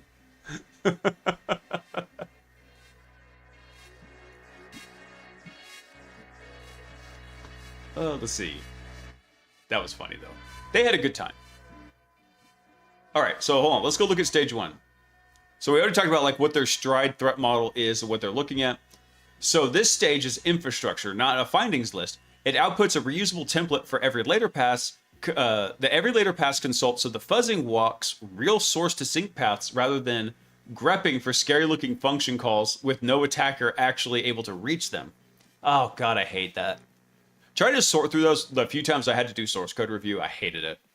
So getting this stage right matters more than any other single thing in the pipeline. A good map is what separates traced a path from an HTTP parameter to a shell from found a call to system somewhere. Those are the worst, man. You try to use like a static code analyzer, and it's like, oh my god, you've got a system call in here. I was like, yeah, but you can't get to it. Anyway, so we render that architecture, data flow, and trust boundary diagrams to actual image files as part of this stage, and refuse to mark the stage complete until they exist on disk. So below is an example of a stage 1 output generated when the pipeline was run against OpenWRT's management components before any bug hunting actually began. Okay, cool. So they render it to an image, but surely they've got to be rendering this to like... Oh, I'm going to try something here. I'm going to apologize if this is a flashbang. Does that make it any more readable? Nope, it's just the colors on the page. Okay. This white on green is atrocious. Anyway, so what did it say? So the component map the pipeline builds first is how requests travel from an external client through UHTTPD's listener and dispatch handlers into the Lucy web framework and its dispatcher, and down back into the other services that ultimately touch system config in the file system. Every later pass consults this to know which components are reachable and how they connect to each other. Okay. Cool idea. Very cool idea. So there's also a taint trace. So how untrusted input like HTTP headers, URL paths and query strings, posts, cookie bodies, file uploads move through the request parsing and Lucy's processing down into the dangerous sinks like shell execution, UBS invocation, UCI writes, everything like that. Annotating each hop with its file in line and flagging where serialization does or doesn't happen. This is what lets a pass follow a real source to sync path rather than guessing. Cool. By the way, guys, if you don't know what a source to sync is, source would be like the point at which data enters some kind of processing pipeline, and then the sync is where that data gets misinterpreted as instruction and executed. So 99.9% of exploitation is the confusion of input with instruction, right? Think about like every time you've ever seen like a cross-site scripting, right? Cross-site scripting is you send information and then the browser or the web page in some way executes that as JavaScript, right? So it has confused data, really like input data for execution instruction. That's what happens here. It's probably Mermaid.js. The whole white-green thing is the worst. Make sure and check the taint trace for skid marks. Hey, gross. All right, so the privilege ladder from an untrusted network input, which is L0, through basic auth, an authenticated Lucy session, ACL restricted access to full admin root at L4, to the kernel and file system at L5, making every point where data crosses from a lower trust boundary into a higher one, the risk of crossing it isn't properly guarded. So it shows exactly where findings sit within the authentication boundary. Okay, cool. So what they're doing is, so they do this as like an initial bootstrap, right? This runs one time. That's stage 1. Stage 2, they come in here and they do an SBOM and supply chain audit. So a quick deterministic inventory pass, generate a software bill of materials. That's what a BOM is, right? Software bill of materials. Flag dependencies with known CVEs, scan the working tree and full Git history for committed secrets, and note risky build or CI configurations. So we lean on established tools here rather than asking the model to pattern match with what a scanner already does reliably, and we keep the raw tool output on disk so it never floods the model's context. This gives the audit stage useful grounding, knowing which code is bespoke and which is a thin wrapper around a third-party library carries a very different risk profile. Very true. More like a zip bomb. Hey. Good old zip bombs. And that was a fun one. All right, stage 3 is actually where they do the recursive fuzzing loop. So the same audit prompt guided by the stage 1 map is run n times. Each run starts fresh, deliberately steering towards areas earlier runs under... Deliberately steers towards areas earlier runs undercovered. I get what you said. Okay, I was going to say uncovered? Undercovered. Basically, areas that it touched but didn't fully vet. So we keep a running coverage log so passes diversify rather than repeat. Traces taint input from source to sink, and writes each candidate finding to disk in a fixed schema. The schema forces the model to name a source, a sink, and every hop between them with file and line references, and where one exists to a point at where one exists to a point at a nearby correct sibling code path as evidence that the defect is an isolated regression rather than an intended design. Every finding here is a candidate explicitly labeled as unverified. Recall is the only goal, so the false positive rate is high by design and is not a flaw. Okay, so here's where they ran that a whole bunch of times. And then so this is the one they were doing with a small local model, right? So they get some model that they can run in-house with no guardrails, and they can use this to go through and do all this security checking as it runs through it.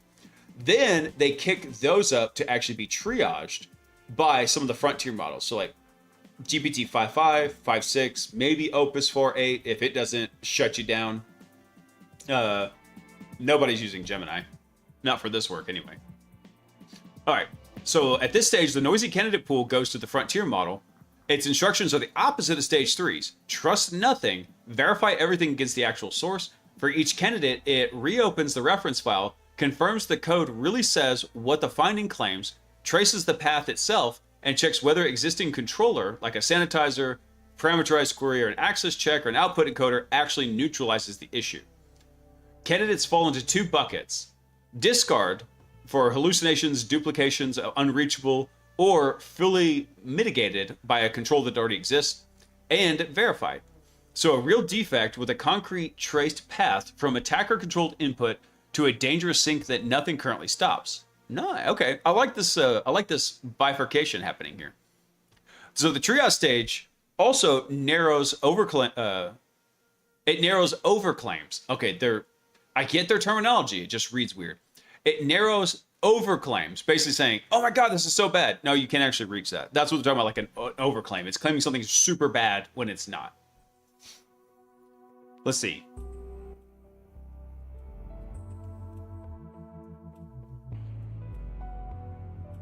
Oh, hey, question. Sorry, man. I didn't even see your message a little while ago. I apologize, dude. Let's see. Sorry, lost my spot here.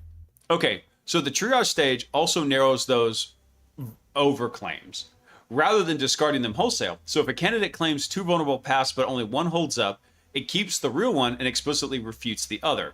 So severity is rated to real-world exploitability, not some raw CVSS base score, with preconditions. Does it need an admin? Does it need a specific feature enabled?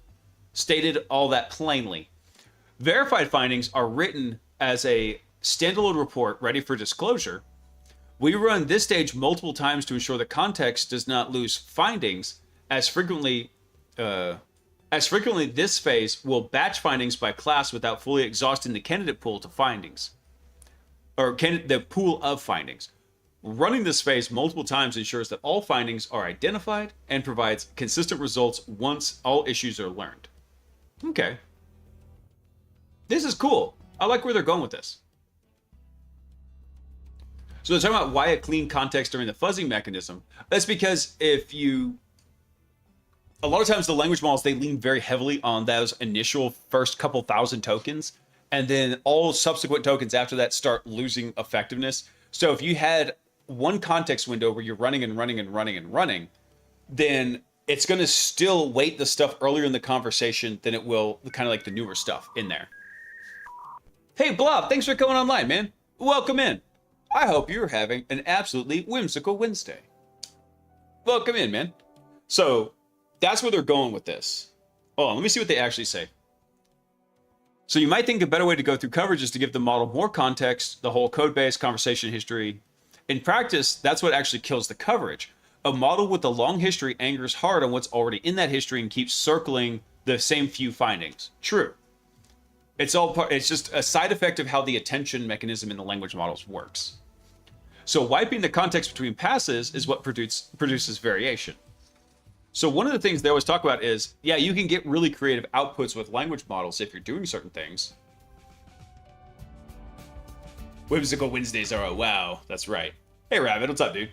But you can get more creative.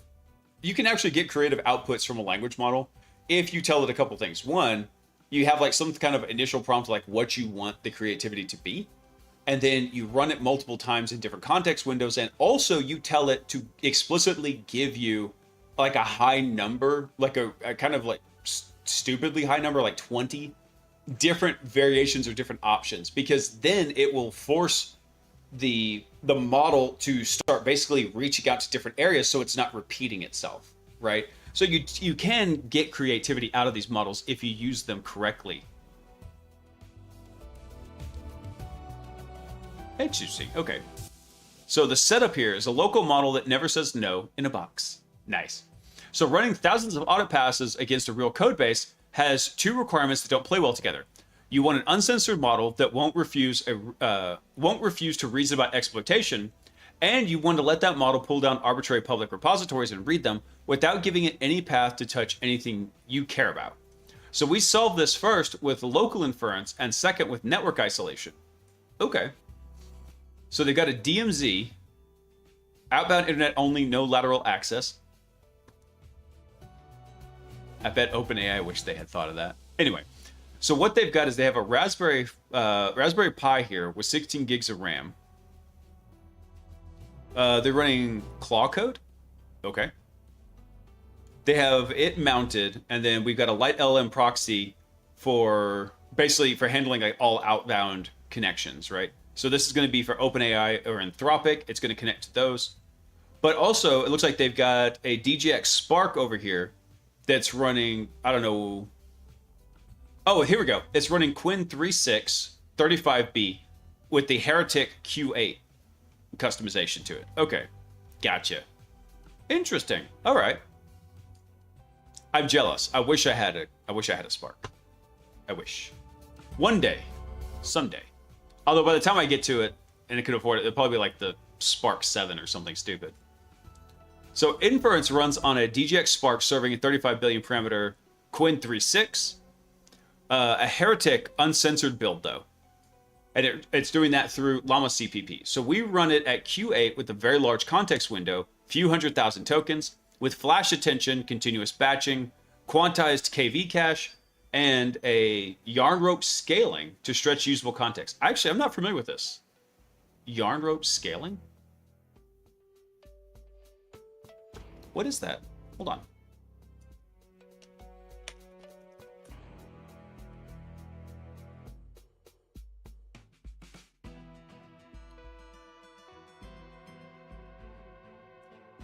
Hang on one sec. I'm looking this up real quick.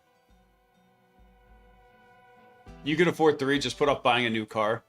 Cannot put off buying a new car. That's unfortunately probably going to happen sooner than I'd like.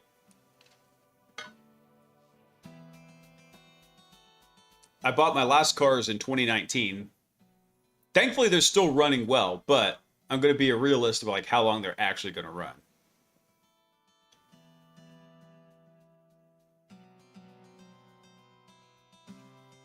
Okay, so Yarn is yet another rope extension, is a method for efficiently extending the usable context window of language models through rotary position embeddings. Interesting. I've never heard of this. So models trained with rope, like the Llama family or Mistral or Quinn, generally fail to generalize past the sequence length they saw during pre-training. So just increasing the position indices causes rapid degradation in performance. Interesting. So what they're saying is, if your usable context window, just to throw numbers out there, is 100K, but all the training data topped out at 50K, that as soon as you start going above 50,000 tokens in the context window, your performance begins to degrade. It really heavily relies on whatever that training set was. Okay, interesting. I've never heard of this. Cool. Just use the sparks to make money and buy a car. Problem solved. Eventually, once I get some more stuff, I'd say probably maybe in about, I don't know, 6 months. So I've been putting out consistent YouTube videos for like a month and a half now. Once I get to about 6 months to a year, I'll actually put out a video about how I produce the videos. Because then it should be nice and polished. Right now, there's a lot of ad hoc processes that happen with it, but I'm working on automating a lot of them to make the process more repeatable. Right now, the biggest pain in the butt is doing the visuals. I can't find a good way to automate the visuals. A lot of them I had to just go craft by hand. Okay, so they've set up this nice, pretty decent setup over on their Spark. So the uncensored build matters the most for this case specifically. A model that refuses to discuss command injection because the topic sounds dangerous is useless as a security auditor. Exposes both a chat endpoint and an embeddings endpoint, which the pipeline uses for candidate deduplication. Okay. Orchestration, this is actually pretty cool, is running on a 16 gig Raspberry Pi 5 with NVMe storage, sitting in its own DMZ VLAN with exactly one privilege, outbound internet. It cannot reach anything else in the network. That's funny. And so they do use Light LLM as a hardened proxy. Let's see, Claw Code, our choice of agentic coding and auditing tools, runs in its own container with the target repositories mounted under the work directory. It talks only to Light LLM proxies for inference and reads code on the disk. The security proxy that falls out of this, the agent can get clone an untrusted repository straight from the internet and audit it. And the worst case is it contained a throwaway container. It contaminated.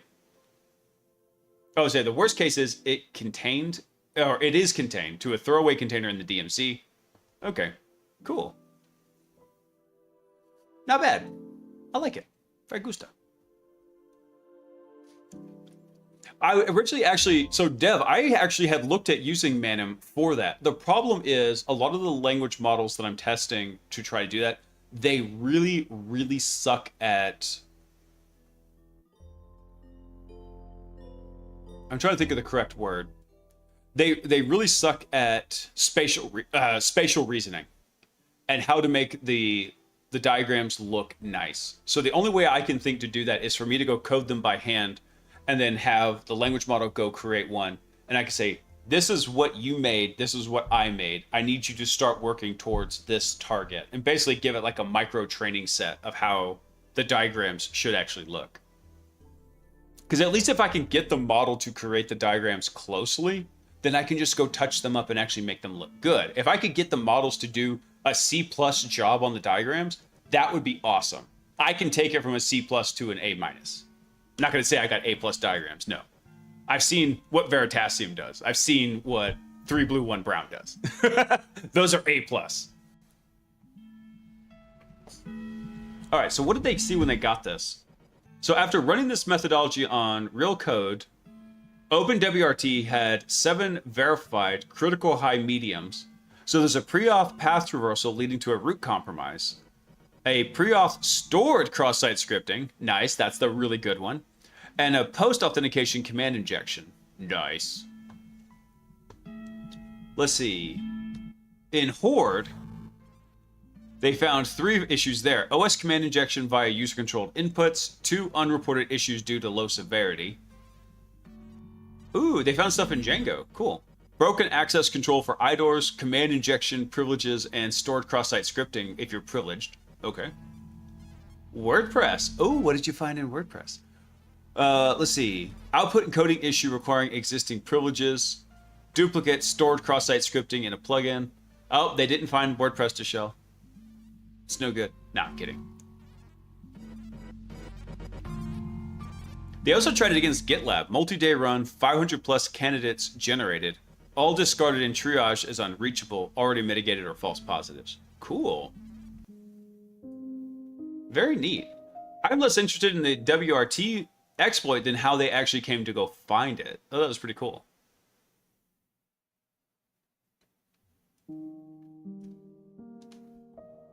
So the open WRT one had the highest impact result and the cleanest demonstration of the method. So across a run against the router's firmware management surface, triage verified 7 distinct defects. Pre-authentication path to a root compromise reachable with no credentials. Cross-site scripting flaw whose injector likewise needed no Lucy login. And 5 separate post-authentication command injection paths. So we notified OpenWRT on July 8th and originally held the technical details. As of this update, we've had no reply, so we're moving to full disclosure so the operators can assess their own exposure. The path traversal and arbitrary file read fighting write-up is below. Wait, hold on. Okay, I mean, I'm not saying that what you did is bad. I'm just saying what you did is not considered good manners. So you notified them on July 8th. And then you released this blog on July 20th. You gave them a 12-day disclosure window. Usually, it's considered good form to give them at least 30 days. Typically, it's considered very good form to give them 90 days. That's a bit of a rush job, guys.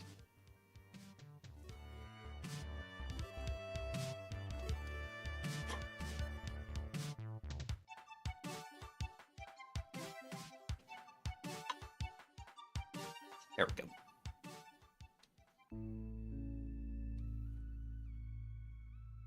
Sounds like they went 12 days without even getting a reply. Anybody who's done responsible disclosure of exploits knows that 12 days without getting a reply is not all that unheard of, though. There will be times when, like, it's okay. So responsible disclosure is typically, depending on where you're at, if you're working for a company or not, you could just go drop an O day. It's considered a dick move. Not to be blunt or anything, but yeah, it's a total dick move to just go drop an O days. Especially, maybe not on something like OpenWRT. I don't know how many systems are actually out there running it, let alone exposed out to the internet. That's the key thing here. But 12 days, if you're going to actually notify them, give them a little bit of time. People get excited for what they find and they can't contain themselves. I get that. And that's one of the major gripes. I've worked with some really awesome exploit researchers and developers. And yeah, they vent to me their frustration all the time, like of working with vendors and trying to get things fixed and patched. And so I totally get that. But it just seems weird that that they came in and said, hey, yeah, we're going to do this, but then we're only going to give you 12 days. I'm like, hang on, let me look at something real quick. Maybe they've got it included down here at the bottom. Okay, so we notified the OpenWRT project on July 8th and received no response. So now on July 20th, we're going to do this. Did you ever think that maybe your email just got stuck in spam or something? Did you try to reach out again? You know, I don't trust every message that comes to me. And God forbid you see my email inbox. It's atrocious.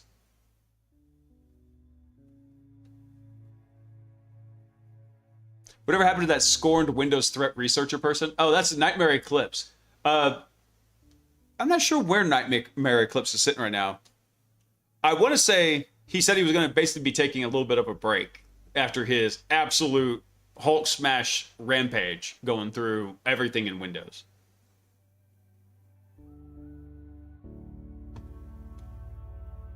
Okay, well, I do want to read this one, though. The unauthenticated path traversal. After I got off on the responsible disclosure tangent. So this is a textbook directory traversal bug in a place that it turns into a full device compromise. So the BMX7 info is a plain CGI shell shipped with an optional Lucy app package. So, and it's installed over to TripDub CGI bin and executed directly by you HTTPD. Crucially, it sits outside Lucy's authentication realm. Only CGI bin Lucy is auth-gated. Okay, so it doesn't sit in CGI bin Lucy, it sits in CGI bin BMX7 info. So reaching it needs nothing but network access to the router's HTTPS port. So the default dispatch arm takes the raw query string and concatenates it with no containment check onto a base directory before catting the result file into the response. Oh no.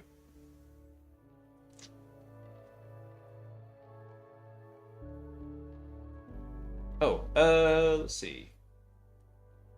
Hang on, Dev. Let me finish this one up and we'll take a look at that.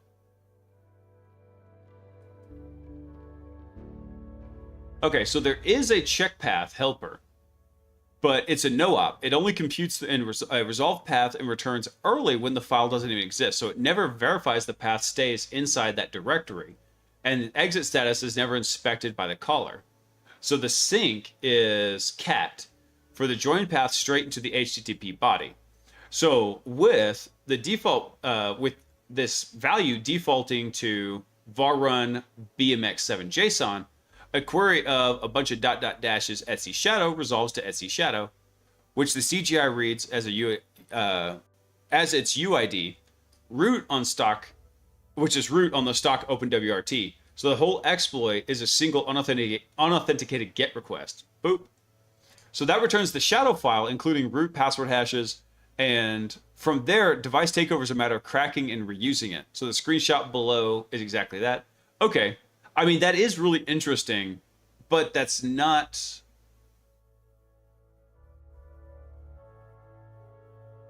It is a potential root compromise, if you can go crack this password.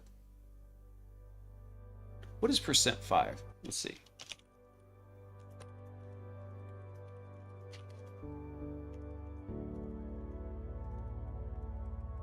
One sec. I want to see what that hashing algorithm is. So if you're not familiar, so look at this real quick, guys. So this root hash, you see this $5, and then you've got all this other stuff, $, and then all this other stuff. So those $signs are field delimiters. So this is probably some kind of a salted hash running in here. The 5 tells you what kind of hashing out, which hashing algorithm it's actually using. And then this is likely going to be the salt, and then this is going to be the salted password hash coming out of it. Okay, so %5 or $5 is SHA-256 crypt. Yeah. So this is a salted SHA-256 hash right here, which is not super easy to crack, but also it's not terribly difficult.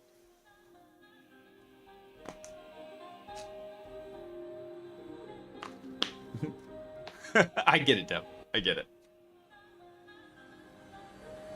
Now, the pre-auth stored cross-site scripting actually is a little bit more interesting in there. Okay. Done on this one here. Let me see. Hold on, what was this one that Dev just sent? I think we covered this one. Legacy Hive. Yeah, this is the one where I believe you're...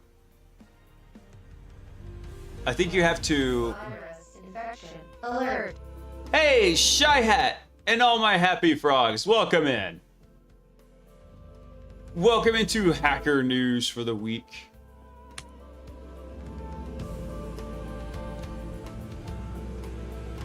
Yes. How do you do, fellow feds? That's right.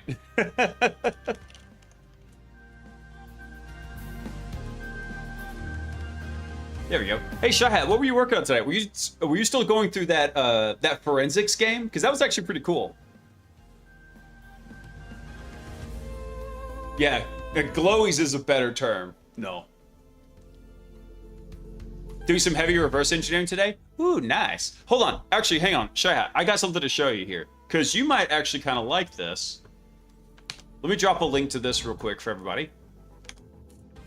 So we just finished reading this. It was actually pretty cool. What they were covering is basically inference fuzzing with recursive prompting. So they built this entire kind of like pipeline of going through with different types of models to look at how the different, basically to get candidate potential exploits and then verify them against like different models and stuff. It is actually a pretty cool read. I gusta. I give it a 5 out of 7.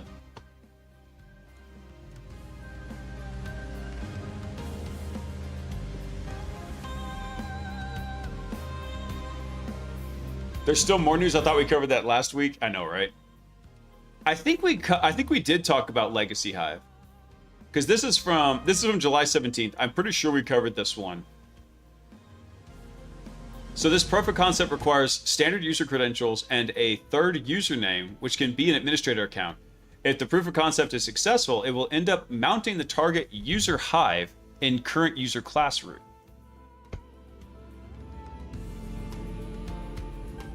Yeah, I forget where this one actually came in, but it basically was a way to go start reading and I think modifying the user hive. I forget all the details. He dropped so many of these, and the news cycle's been a little bit crazy the last couple weeks. Actually, I gotta be real with y'all. Next week, I'm not sure how things are gonna go, because next week is Black Hat and DEF CON. So it's gonna be weird because there's gonna be new stuff coming out at Black Hat and DEF CON. However, the news is typically going to be like really sparse in the beginning and then delayed a week. So next week, Tyler Ramsby, Hack Smarter, he's got like a whole bunch of his labs free for the week. We might just do that Wednesday night. Take a chill out from Wednesday night Hacker News, depending on if anything comes up. I mean, God, who knows? The Desktop Explorer game, you should give it a shot. Oh yeah. It looks really fun. Hey, Flimsy, thanks for coming online, man. That's right. Hack smarter. Or as I like to say, hack harder. Try hack harder. There you go. Try try harder? Try hack harder? Yeah, you can do that. Let's see. Let me see what else we've got in here. Let's see. JetBrains Team City. Remote code execution. Ooh, what is this? Patch-resistant roughroot flaw can unleash malicious AI agent swarms? Vulnerability in the AI hosting platform Roughflow allows an unauthenticated attacker to take over the system and corrupt memory, so behavior can persist after patching. Interesting. Might check that one out. I'm trying to see what else we want to cover in here.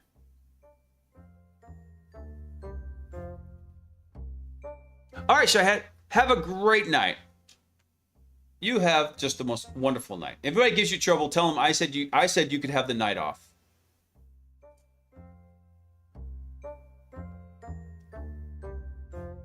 Did you see the Matter Daddy exploit in Alpha Q?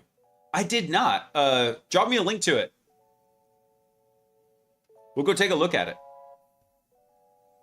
Let's see.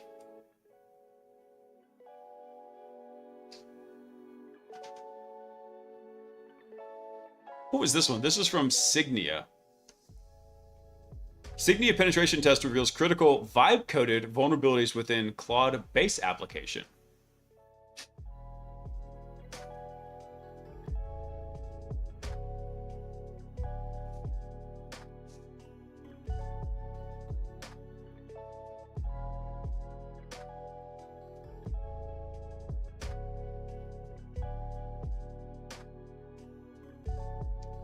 Oh, you're trolling? Dude, there's so many exploits coming out, man. I don't even know.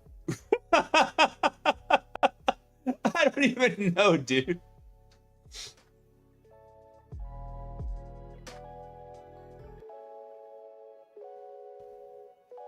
I feel bad because you believed it now.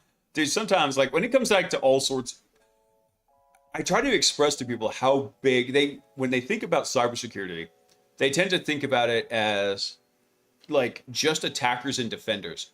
But even that is a gross oversimplification, because every technical area where you've got specialists has attackers and defenders, right? So I tell them security is not a vertical under the IT umbrella. No, IT is a collection of verticals, and security is the umbrella over them.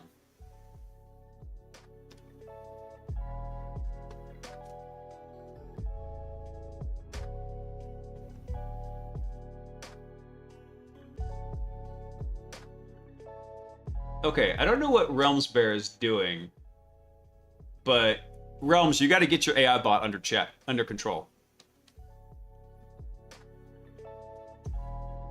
They seem to think security is a state, not a continuous beast. Oh, right, yeah. No. It is absolutely that continuous beast. What is it? What was the old saying? Don't get basically complacency kills readiness. It's kind of like that thing.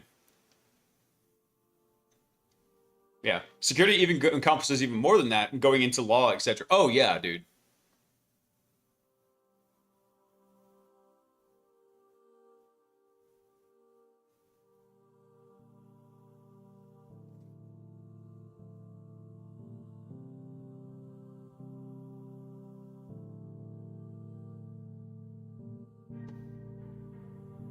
Let's see. Oh wait, let's go take a look at this real quick. So Signia's penetration test reveals critical vibe coding vulnerabilities within Claude's based application.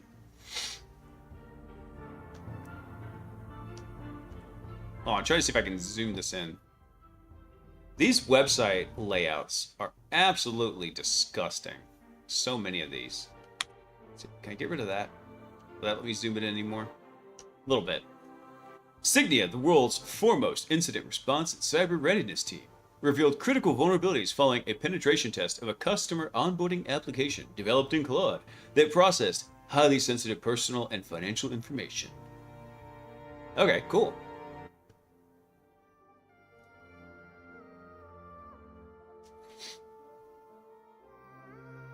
Hey Shadows, good morning!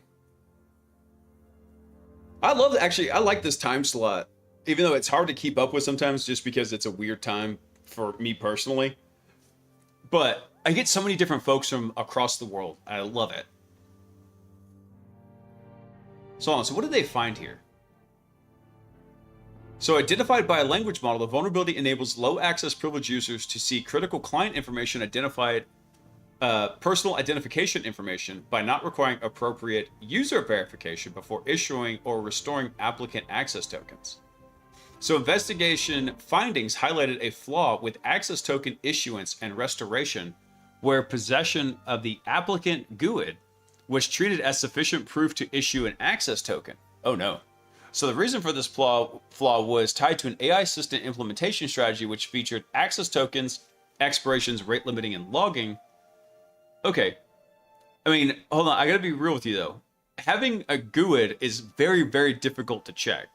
Like, there's been a number of applications where, like, yeah, it looked like it had an IDOR in it, but also trying to go guess like a true GUID, right? Not like some not like some pseudo-generated GUID, right? But an actually globally unique identifier that is random. That's I forget how many bits it is. That's a huge number of bits of entropy in there. Yeah, it was an app made by Claude. They Claude coded it. They vibe coded it.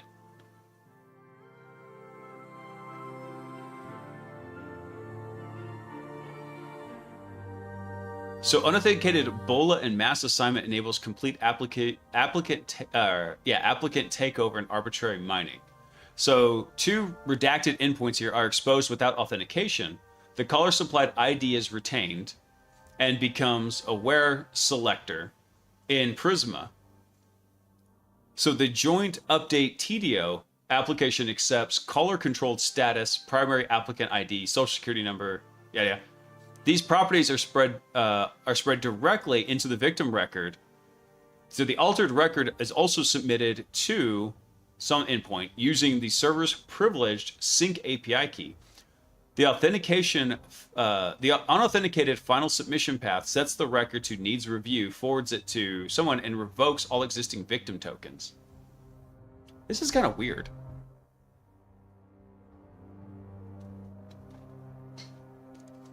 GUID's a big space. UUID is even bigger. Is it really?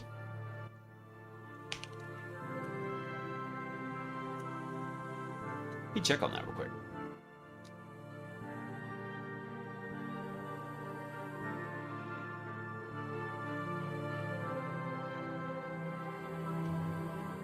Okay. Well, this was a great big whole lot of nothing burger.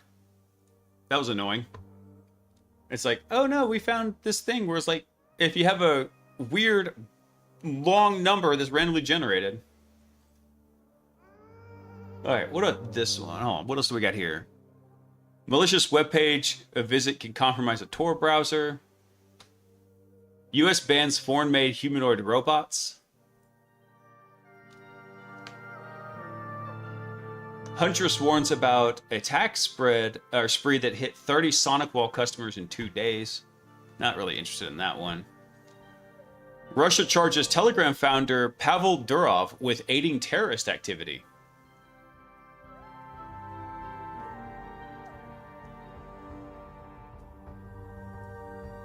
Let's see.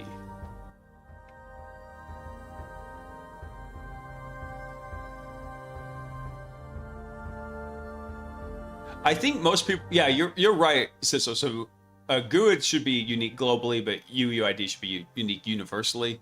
Well, in theory, yes. However, I think most of them kind of use it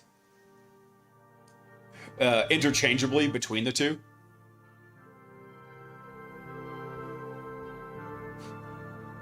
My agents do 10 minutes of coding and I do 10 hours of debugging.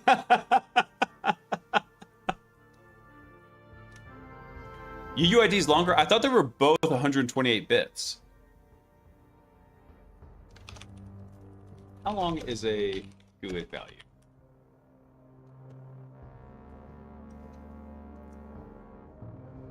So GUID value is 128 bits, but UUIDs actually are RFC 9562.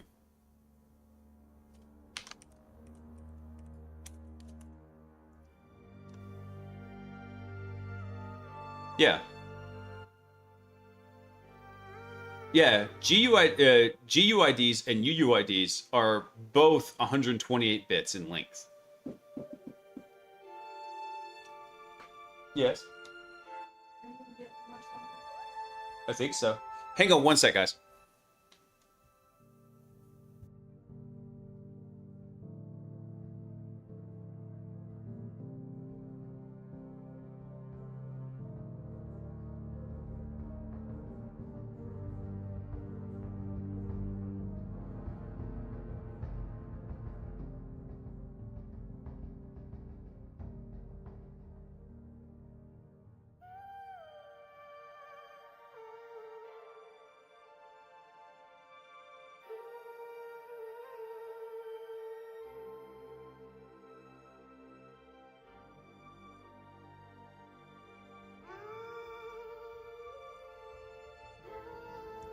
All right, I'm back.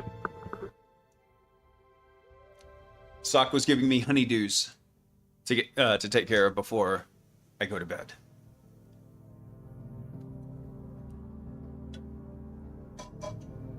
All right, let's see here.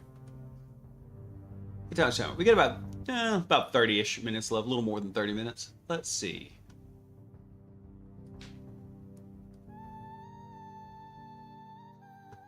Interesting. Researchers published GitLab RCE proof of concept letting authenticated users run commands as Git.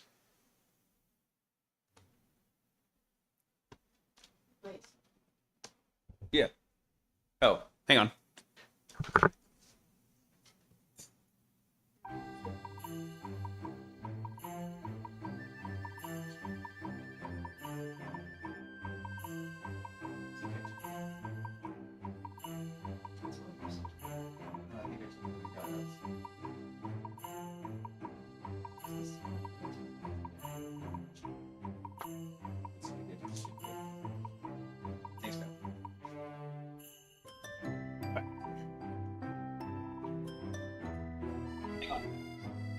The sock was onto me. I had to disengage.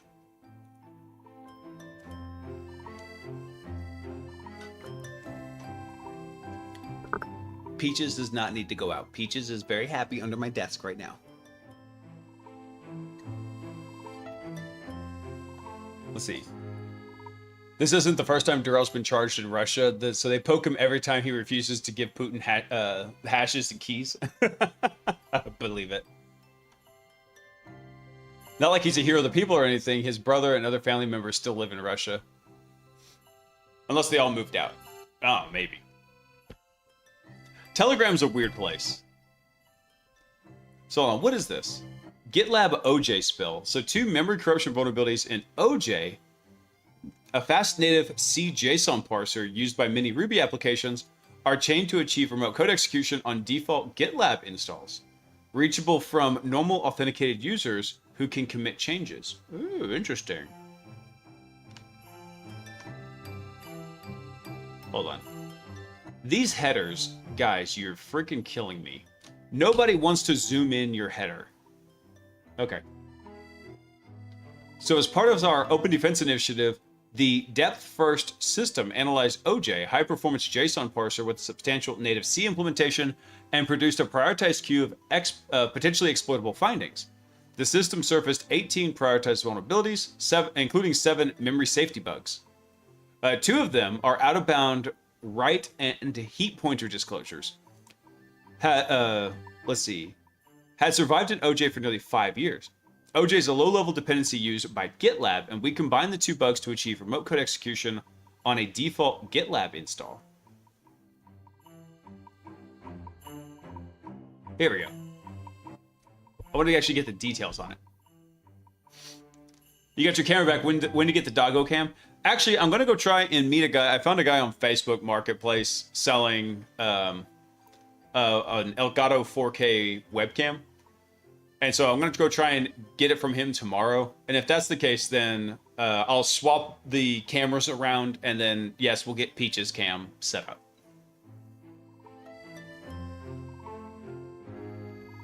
Just use reader mode. You know what? I always forget about reader mode. Where is that? Let's see. I forget where it is in Brave.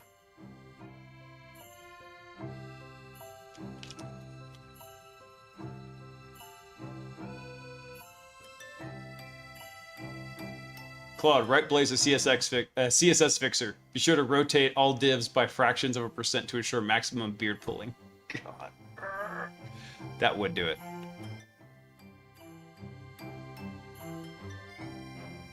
Let's see if I can find it real quick. Where is that option in here?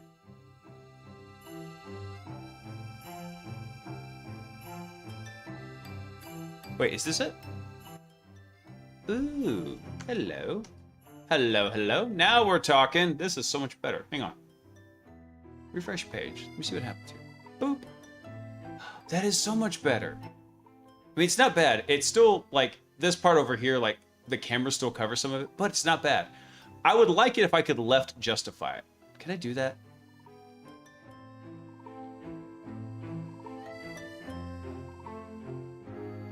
Okay, I like all these options, except I hate that they always assume, like, hey, you want this to be center justified? Like, no, I don't.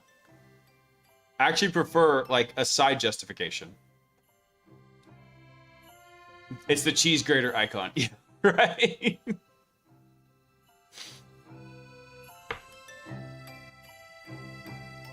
Let's see. All right, so what did they actually... There's the TLDR. I want to get down to the technical details here and see what they're actually finding with this.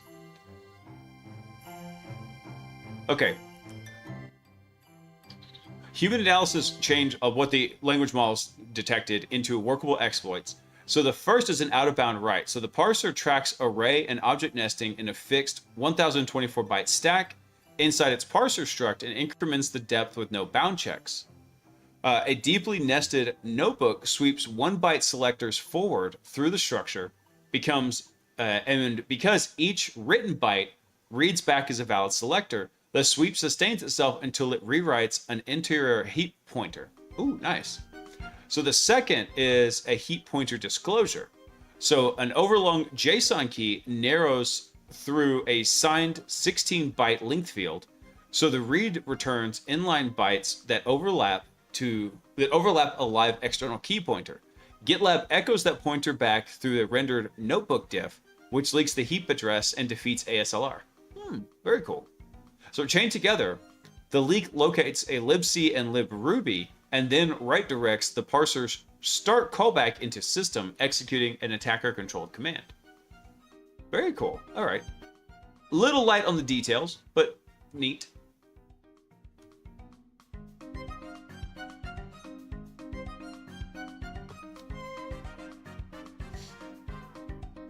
Interesting. Malvertising sends malwares in pieces, then makes the browser build the executable. Hold on, let's try this new reader mode thing. There we go.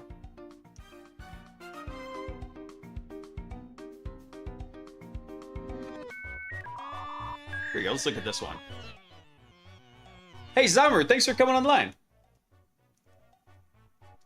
I appreciate it. By the way, I hope everybody's having a absolutely amazing Wednesday. Crushing It mode is still into effect. By the way, if you're going to DEF CON next week, I will not be there. Apologies. Just wasn't in the cards this year.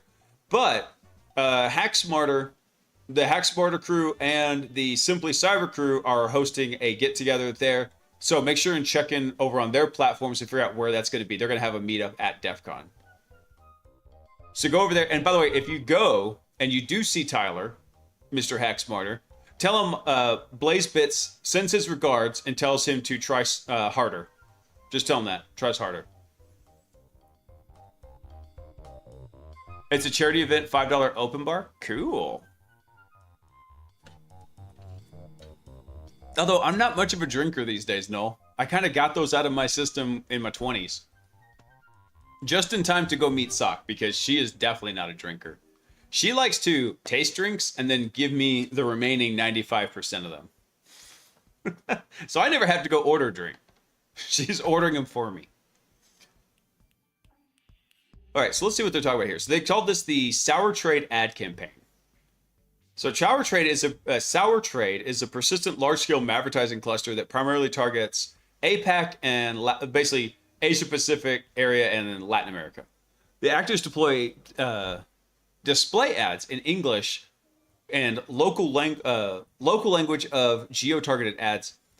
Its objective is to deliver victims to its sites, which impersonates legitimate cryptocurrency and trading platforms. 3 distinct brand impersonations have been documented: Luno, Solana, and TradingView. And so here's some examples of like what they're showing in here. Sour Trade ads use a cloaking kit on their landing page. Cloaking kits are designed to separate bot/analysis traffic or analyst traffic from the victim traffic. Kits fingerprint visitors to identify whether they look like valid victims before delivering a malicious money page. Let's see, others see a non-malicious white page. I mean, that's kind of an old technique, but it's not anything great. Hang on one second. I think it's removing some of the images here. See, okay, that's the downside for the reader mode, is that some of these get stripped out, right? So here's the money page right here, and then here's like the typical like white pages right here. Like they don't show anything in here. Just-in-time drinker? Hey, kind of, yeah.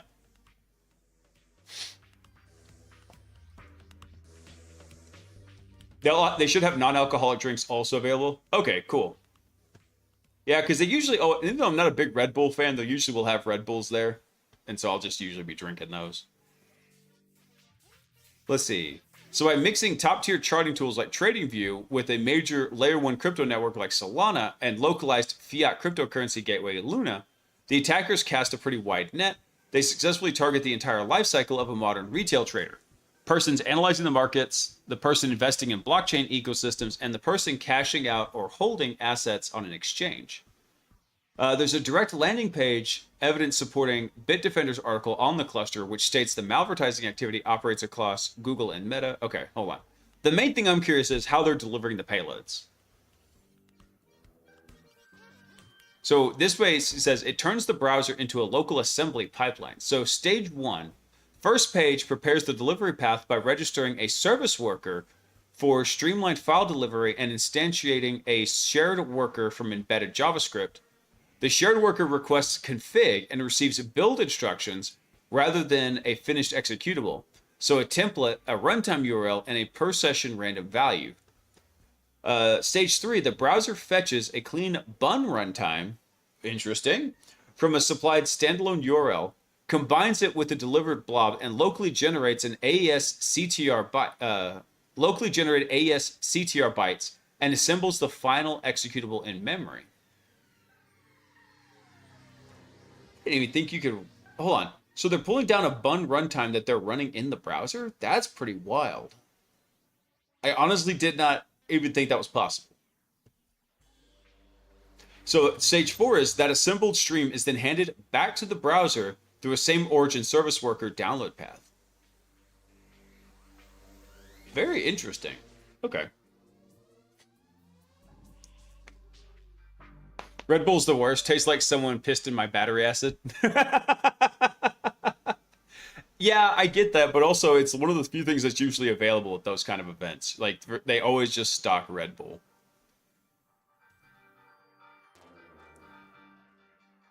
Okay. Pretty cool. I don't want to go deep into the details on this. I want to see if we can cover anything else, but I want to see how they're handling this bun section here.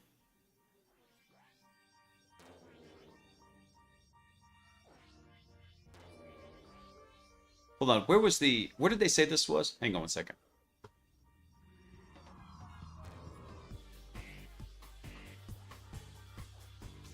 Where was this? Hold on. Okay, stage 3. Browser fetches a clean bun runtime. Okay, hang on. I want to see what they're doing in stage 3 here. So this is where the victim's browser begins to combine the remote components and locally generated bytes to alter the clean bun executable into malware. So this small block is the core of the assembly and the final malware. The function receives a bun runtime named in the standalone URL. It generates a session-specific AES-CTR stream from the random bytes.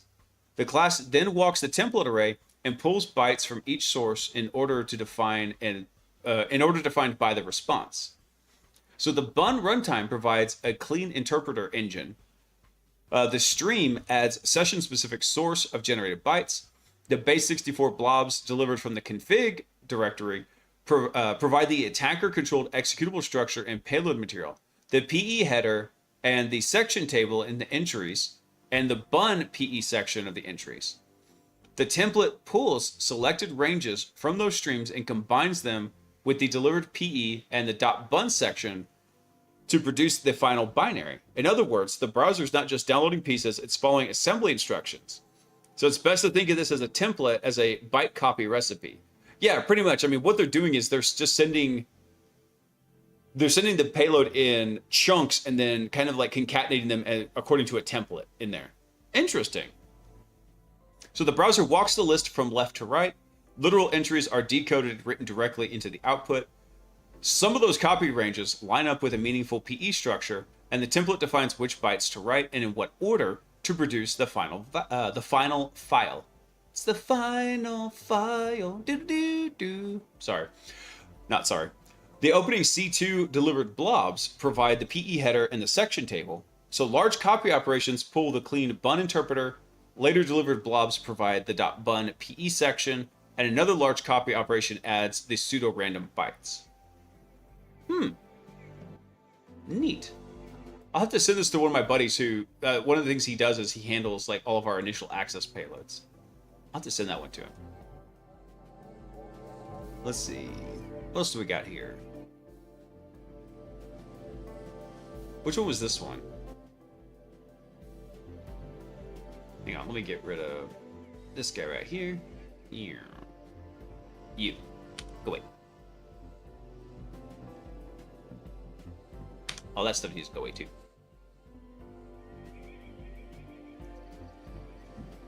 So what is this one?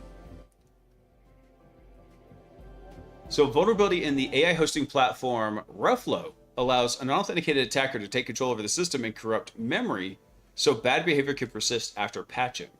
Now this is something I'm interested about. So a max severity vulnerability in the open source AI agent platform Ruffalo puts enterprise AI deployments at risk by letting attackers conduct various malicious activities from inside the orchestration framework.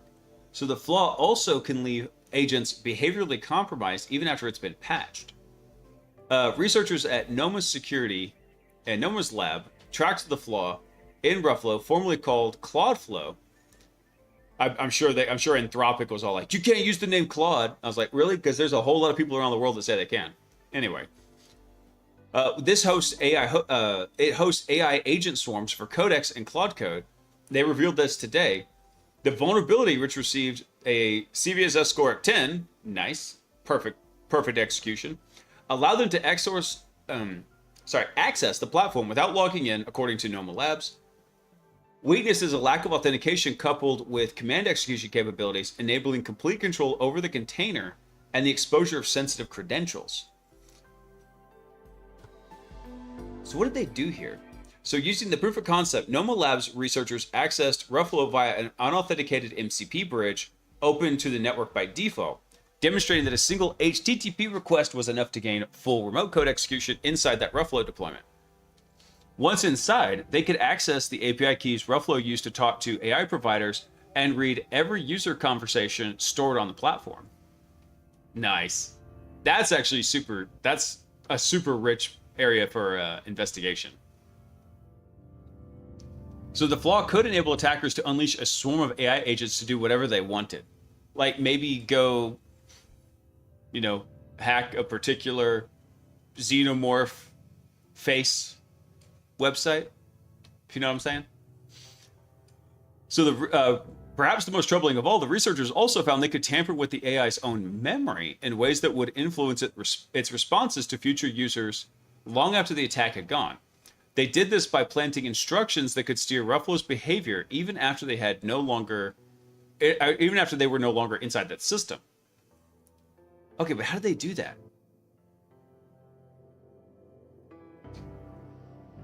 So they disclosed the vulnerability, they called it Roughroot, to the maintainers on June 30th and included a working proof of concept. Ruffalo responded within 24 hours to release a fix, defaulting the platform to a lockdown configuration with public exposed treated as explicit opt-in and requiring authentication. But still, merely patching the software, the fix for a traditional vulnerability, is no longer a guaranteed solution for the flaw that allows corruption of memory within the AI system. So even with the patch, organizations can still be running compromised agents. Indeed, the aspect of the vulnerability represents a new class of risk for enterprise deploying AI agents. Not necessarily.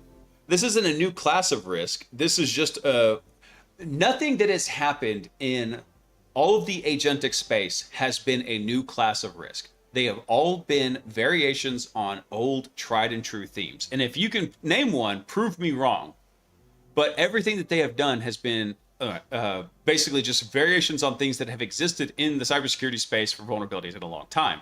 So for example, in this case, what they've done is they have planted a backdoor, but they've done it in the code for the AI agents. They just go and you plant malicious instructions in there, and you could easily get it to go do basically anything that the agent's capable of, including like running a shell script that could call back to you. I haven't seen anything genuinely novel from AI. It's one of the biggest weaknesses.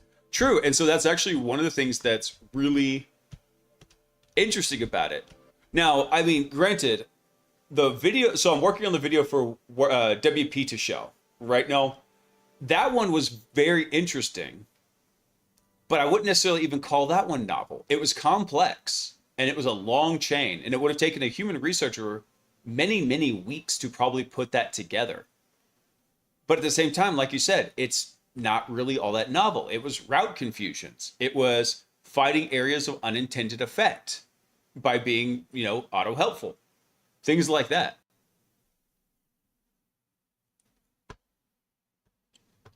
All right, this was less interesting than I had hoped also.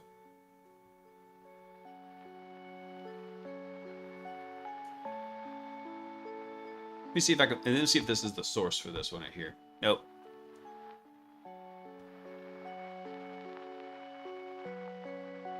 It wasn't really... okay, I guess there's no good source article in here. Let's see. So this one is, researchers show that a single malicious web page visit can compromise the Tor browser. Now, chances are this is actually a flaw in Firefox itself. Let's see. So Nebula Security says a patched Firefox just-in-time flaw could be triggered by simply visiting a malicious web page and also compromise the Tor browser. Now, I know this might sound novel to some of y'all that didn't live through the Internet Explorer era, but this was pretty common back in the day. You'd load up some web page, the web page would have some JavaScript, the JavaScript would then execute and perform an exploit of the browser. You used to see this all the time. It's a little bit more nuanced these days. So this bug provides arbitrary code execution inside the browser's render process. Mozilla rated it as a high. Let's see.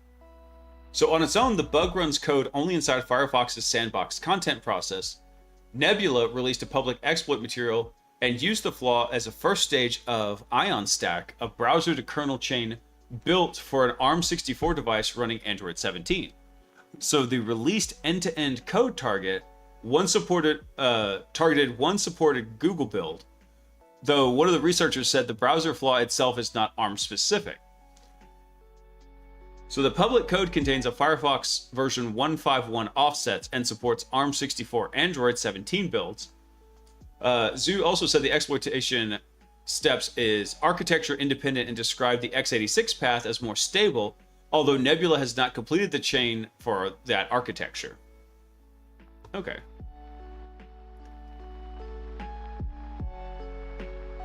That's a whole lot of stuff to write over, hey, there's a bug in Firefox, guys. Come on. Did they really have to say, like, by the way, we did this with... By going through with this framing, saying, hey, by the way, they compromised the Tor browser, what they really meant is they compromised Firefox, which people were using to connect to the Tor. So, hey, Max, thank you. Sock got this one for me. I love this shirt. It's one of my favorite nerd shirts. They were like, that's a Windows shirt. Like, no, this is a DOS shirt. The disk operating system. All right. Let's cover one more for tonight. Let's see here. Russia charges Telegram founder Pavel Durov with aiding terrorist activities. So, what is Putin doing now? So the FSB of the Russian Federation on Wednesday said it has charged Telegram founder Pavel Durov for allegedly facilitating terrorist activities and for failing to remove prohibited information in violation of Russian law. The principal security agency said the instant messaging platform, quote, failed to remove numerous channels, chats, and bots on the platform that are actively used by Ukrainian special services and by terrorist and extremist organizations to plan and coordinate acts of sabotage, terrorism, mass killings, and cyber fraud operations within the Russian Federation. I think a lot of these countries, I mean, a lot of this is grandstanding. They're like, hey, you can't do this inside of our country. I was like, well, good news for you. The servers don't run inside your country. Your users are leaving your country and talking to my servers in a different place where the laws apply differently.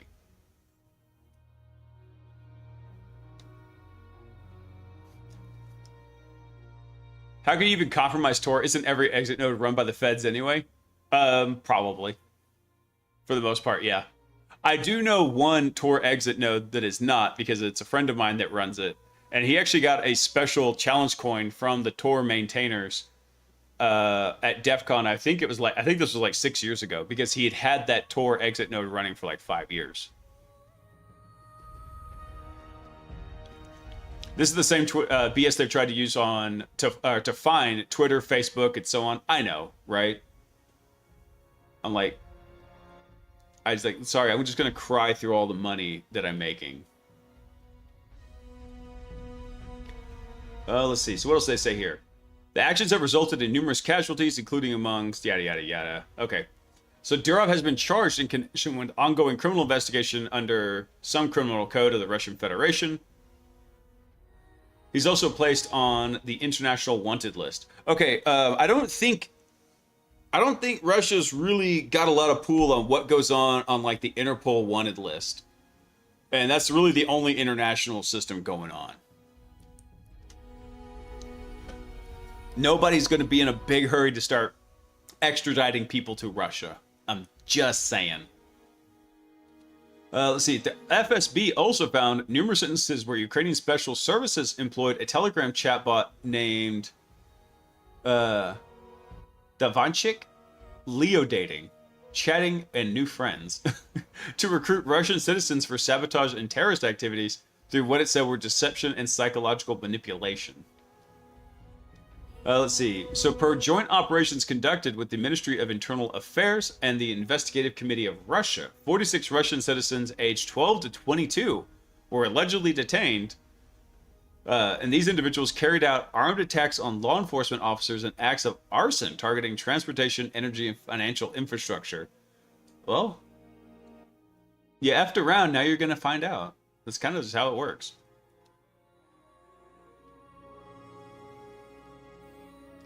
He's been wanted internationally for a while, but Russia protected him for a while. Oh, okay. Well, he better stay low then.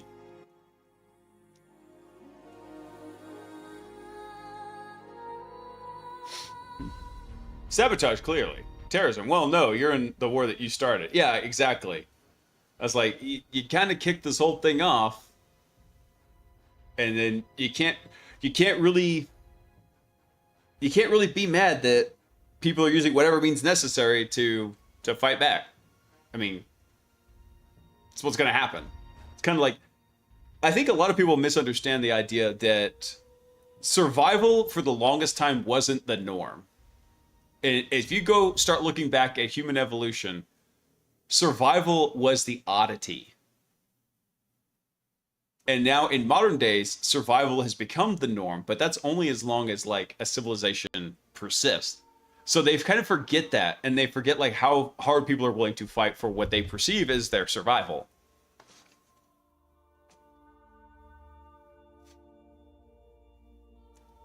I can guarantee you none of those people did any of that, but it's exactly what the Russia did in the EU. Yeah. I know, it's like, what's that term? Basically, you blame other people for what you're doing.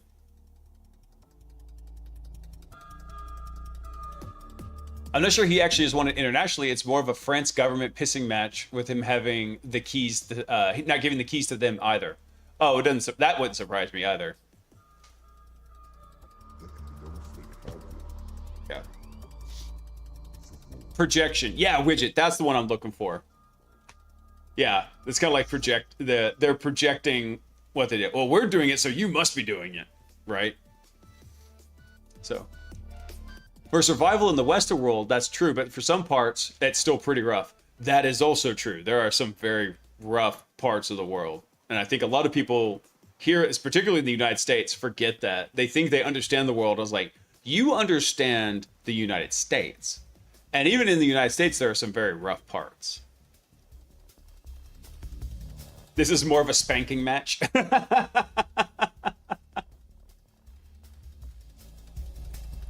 He got detained by friends for a few days and they tried to convince him. Yeah. Enhanced convincing, right? So I've just brought a Flipper Zero and I'm wondering if I can find a way to find the IR remote codes to operate a walking pad that has no remote but needs one.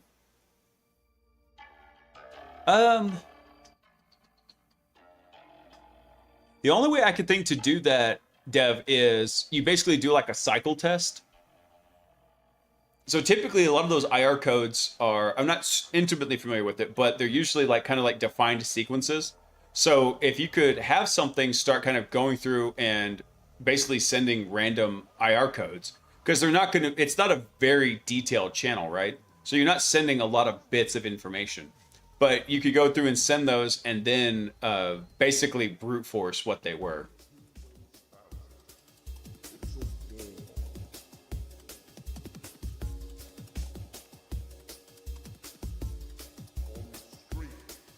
Oh, so apparently for the IR question, there's a well-known procedure that you send loops of off codes in different formats. Ooh. Hats, do you have a link to that? And then I can share it out. Because I know that's what you can do for TVs. I didn't know if it worked for other IR devices. Hang on one second. There is something on my computer dinging that is driving me batshit. There we go.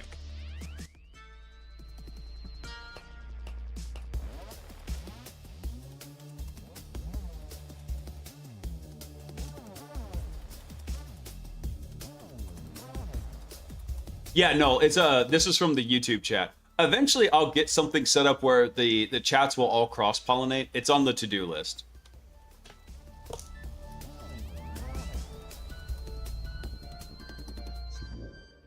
It's on the to-do list.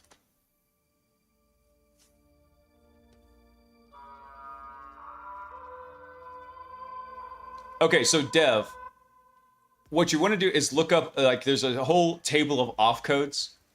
And so those off codes, you can figure out like which one actually turns it off. And then that should kind of give you an idea of what the, where to start looking for, like what the various codes are for operating that device. All right. Anything else in here? Not really.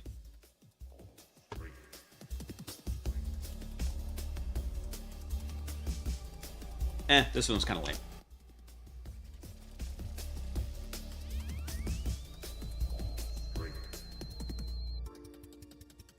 Oh, was this actually what I was looking for? Oh, here we go. Actually, yes. Damn, this is what I was looking for earlier. Oh, no, this wasn't what I was looking for. Hang on.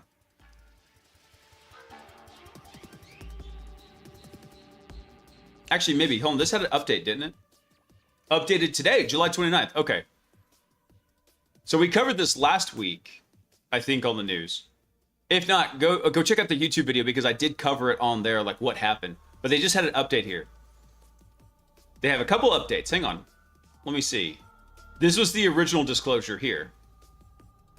So, July 28th. So, yesterday they had an update in here. So, no models planned for upcoming release were involved in exploiting Hugging Face. The release mentioned in our blog post is an internal only research prototype, was never intended for public release.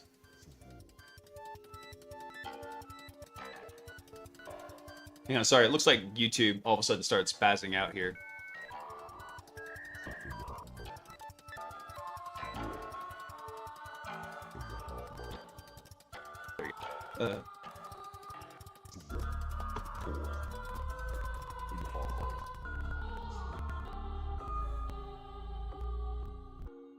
Hang on one second, guys. One of the streams started spazzing out on me.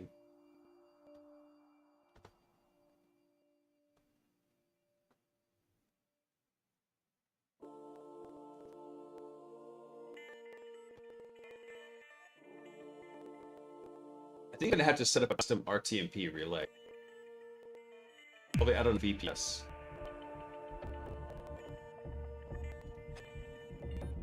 Which is buffering back. I wonder what happened.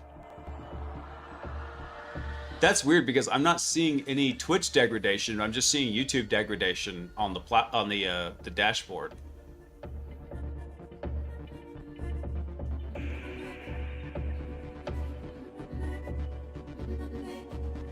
Hey Hats, how is YouTube looking?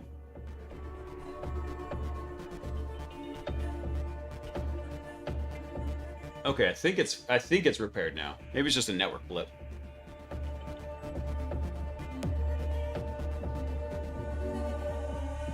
Why can't we talk it over? Oh, Linux Dev. Apparently also the unleashed version for the Flipper Zero has Flipper Zero IR code libraries for everything. So go check that out too.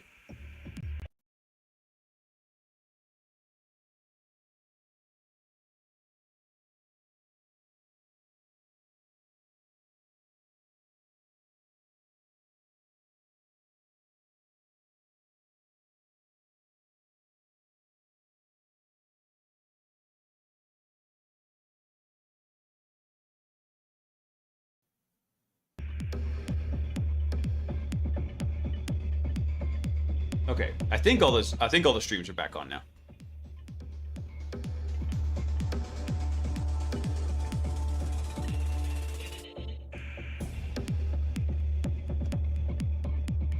Let me check something real quick here. Why can't we talk it over? Okay, no, it's synced up. You might have to refresh the page.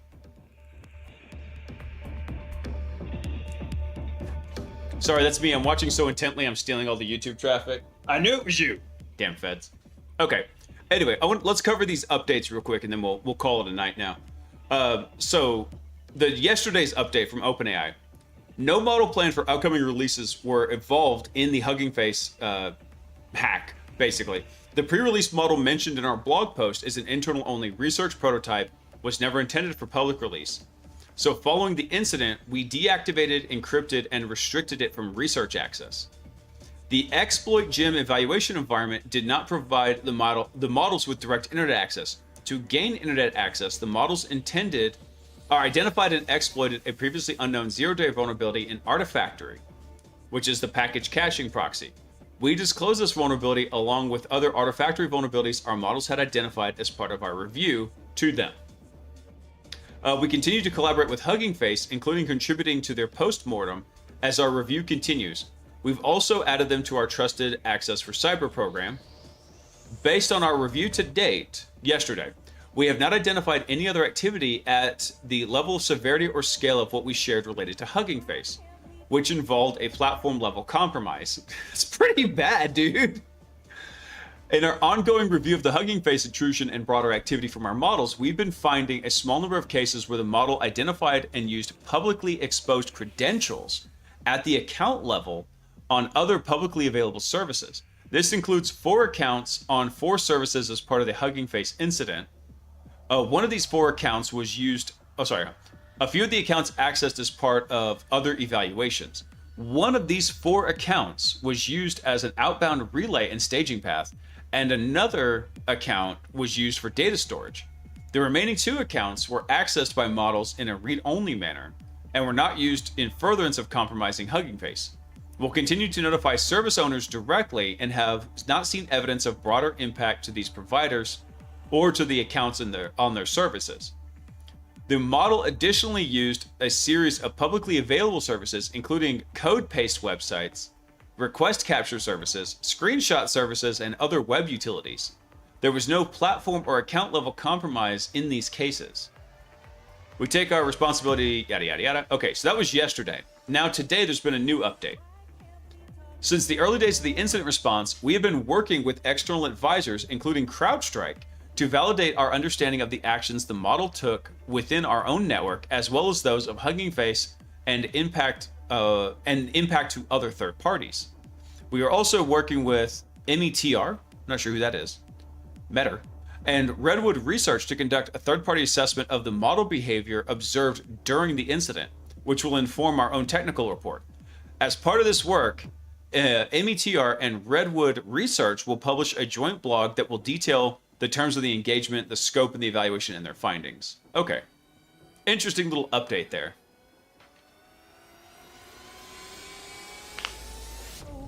Future's gonna be wild. AI is still crap, waiting until it actually is intelligent. Yeah, so there was actually something that I don't think Bobby's in tonight, but let me see if I can find something he sent me real fast.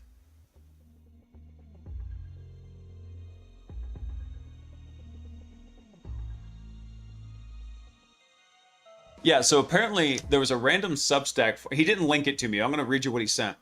There was a random Substack post about model warfare, and it turns out this is like Skynet level, basically fear-mongering.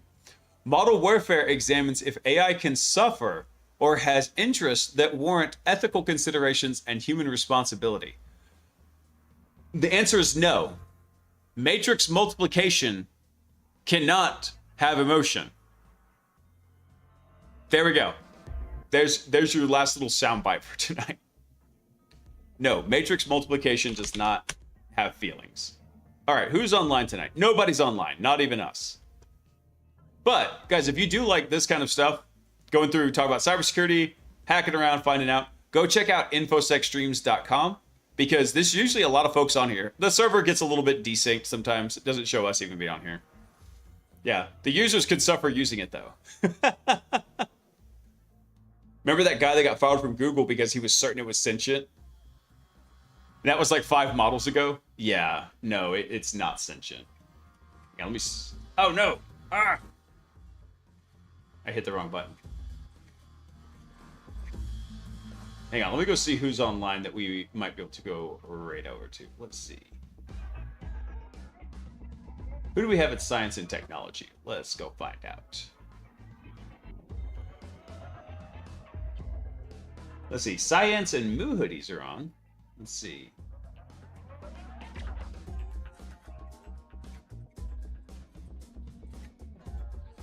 Dark Side Diaries is also on. Always good for some talks. Let's see.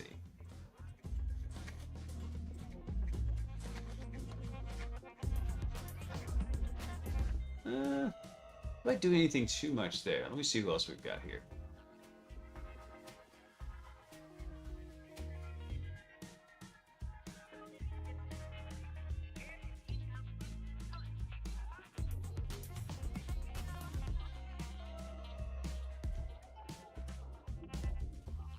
Oh, you know what? What is Shindig's doing? Maybe we'll go right over to Shindig's.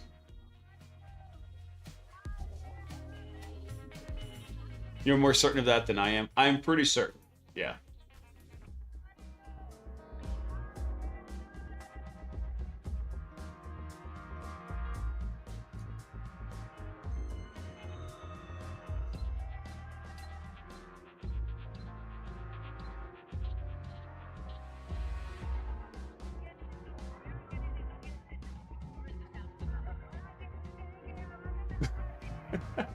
We might go right over to Shindig's because I like him, and he's kind of just chatting with everybody right now.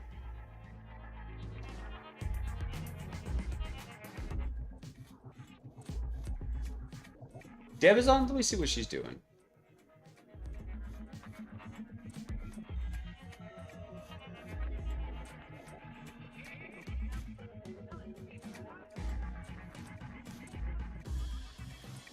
Oh, you know what? Actually, hold on. I just noticed CyberDoc just came on.